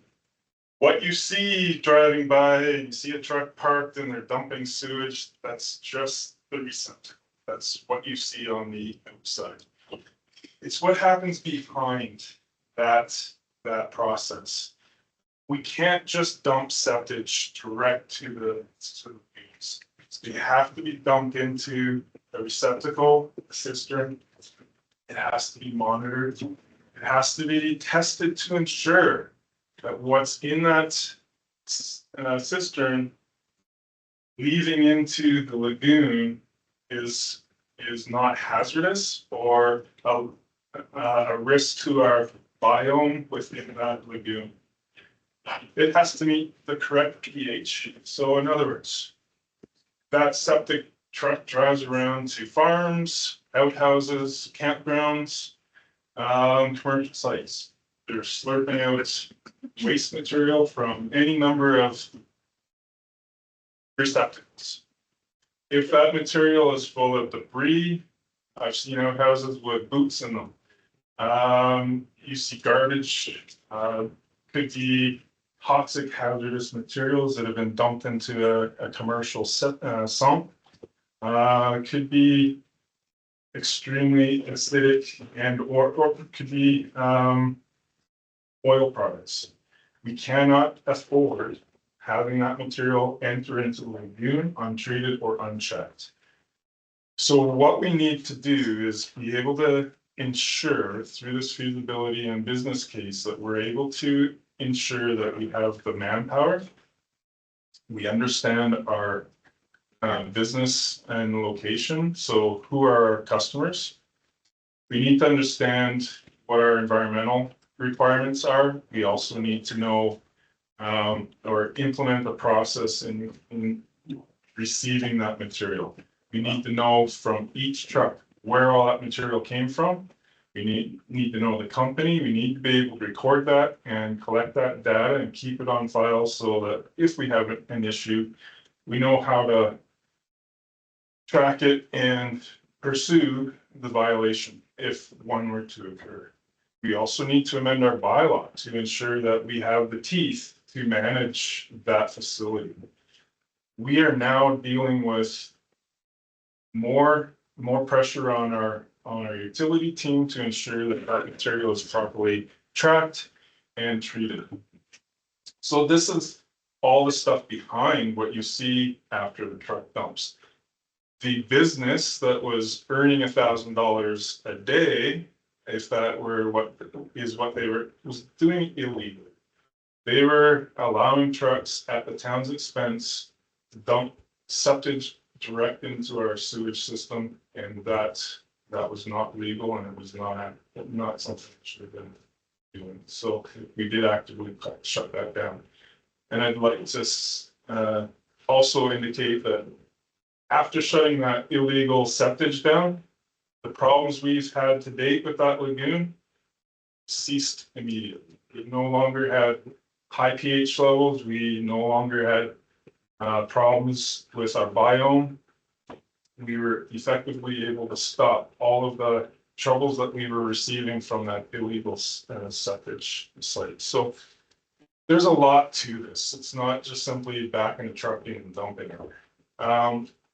Through this process, prior to putting this report together, I was also able to speak to the county of Rocky View, who just built a big facility. I've talked to Calgary and I've talked to Grand Prairie, and they do not make money off these. They break even at best, and in many cases, they're subsidizing these facilities. And that's just the word from the operators that I'm talking to. So in any case, I just wanted to throw that out there. Again, I'm not here to hurt feelings. I'm just trying to share the facts. I don't disagree. Commercial septic sites are valuable to local businesses that operate those septic services. It's just not a cheap venture to enter into developing these sites. And this upgrade to our lagoons did not account for a commercial septic. Excellent. Thank you. Calm them down. Calm me down. Yeah. I do. I love the fact that there are so many extra elements, right? I still don't think it's something that we turn away from. I still think there's value. Be it not as easy as $1,000 a day, right? But if our system isn't designed for that, that changes the question as well. I got Brendan and I got Hazel. Could we not, I got two questions. One, where's 40 grand gonna come from? First question. Reserves. I'm sure that's what I was gonna say. Don't necessarily like that. Second, could we not look at the water to start, see how that goes? And then when we get a new council, some of us are still gonna be here. And this might be one reason to run for councillor. We all need one. But we can certainly, you're not looking for one. But maybe we can bring this up when we get a new council and if the water's a success and we're actually generating revenue, then we can look at moving that revenue into a possible feasibility study instead of taking from reserves. Because we've done a damn good job of sticking so far as February to our budget. And I would hate to be this early on spending tens of thousands. Like I was even a tad reluctant at giving $5,000 out. I felt like Veronica Kloiber for a minute. I was like, I can't give $5,000 out for that, but I really want the Frisbee course. But again, kudos to Ian for putting, you can't turn that type of volunteerism down. So I don't know. I think maybe this is a half measure. We start with the water, and if it's productive, then we look after the election and we see what kind of position we're in. Food for thought. Do we have to run a business case for water? I think we come back, if that was the motion to council, I'd suggest a cost estimate so we could present it so council knows what the cost of putting that together would be. Yeah. I think there are inherent question marks that could come back to bite, where we would need to make that very definitive. We have to make sure. So water is no brainer. We need it in here. There's trucks that are driving it, like the folks from beyond, when they could be getting it from us. Yeah. So It's a starting. I like starting. And we did a couple of years ago, I do remember smelling sewage around here. And maybe that's, I do remember. Well, I will tell you this. this, like we sit on West End, and after that it's rectified, we watched report after report, and it never stopped for about 2 years. 30%, 20%, 30%, lower and lower and lower bioxide use. That's so totally It different. was totally crazy. What's different? No, after, No, blackside is what the chemical that we inject on the Turner Valley side, because we don't have enough R1Ns. the stuff over yonder. Terry puts it No, over there. no, the blackside was on the Turner Valley side, and that's because of the operators have been doing a really good job. Yeah. Cut down the backside. One that they put in over there to manage the pH. No fires. Yeah. Either way, My own problem is totally different, but yeah. you want a motion for the water? Yeah, for sure. You want to make Let's it? move on. Yeah. let's Yeah. move on, 'cause it's so closed. Oh, I don't know. Let's stop closed. Yeah, To come back with the feasibility. you got in hand for me? Council direct administration to return with a cost estimate for bulk water sales. Bingo. Is that Yep, and location. location? Okay. Okay, excellent. Thank you. Thanks, Craig. Thanks. All in favor? That's carried. Yeah, okay. Now, Thanks, Craig. Thanks, Manette. Thanks, Craig. And Monique. Thanks for not steaming up. I like when he sat down, he was just ready to talk to Barry. like, not here to hurt your feelings. Like, all right, Barry, he's gonna lay it on you. Ooh, I feel like I'm in the principal's office right now. That's good. Hour 7. No, we're gonna. Very few people who can calm me down. Yeah. You did very well. You want a motion to go into close? The minutes were pulled off onto the regular agenda yet. Warming that baby up right now. That'd be 30 below. You still have an item on the I gotta agenda. start for Deputy Mayor Martin asked to have the January 15th minutes brought over to the Oh, regular agenda. So Yeah, this item sorry. is still outstanding. sorry. We Okay, got Vernon Hughes on the screen. thanks, Verna. And on this, there was just a little typo. We have present on there, former deputy mayor Veronica. Oh. Excellent catch.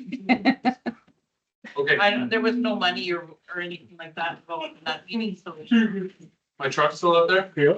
Yeah, it's started. We need Oh, to I never turned it off. adopt them as Not amended. until 5 o'clock. This amendment. Yeah, it doesn't burn that much gas when it's. Yeah. Yeah, it doesn't. I'll give you I that. don't even think the needle. I'll give you that. Yep, all in favor? Bingo. Do you know? 9:44. That was motion to adopt the, No, Oh. we need to adopt the minutes as amended because. Okay, fine. The catch was that present Mayor Veronica Clover. Clover. Yeah. Yeah. former- Oh, good for all of us who missed that. That's so good. Good job, Hazel. Let's see if he made a motion further in the agenda. Wouldn't that be something? Okay. All right, that's passed. Heather. Brendan gives us a motion to go on camera. 9:44. At 9:44. All in favor? It hasn't been called in camera for like. We gotta make a motion first. To extend past 10. Yep, good. Motion to extend past 10. All in favor? That's carried. We should go into. Or what to do the motion? I'm gonna make a motion here. Jonathan's motion. Um, Are you doing the motion? I'll make the motion. Due to the extension, I'll make a motion, due to the extension of the contract with our brewery to 2027 of February. Correct. The request to alter the contract is denied. There's one. For that for me. All in favor? Yep. That is carried unanimous. And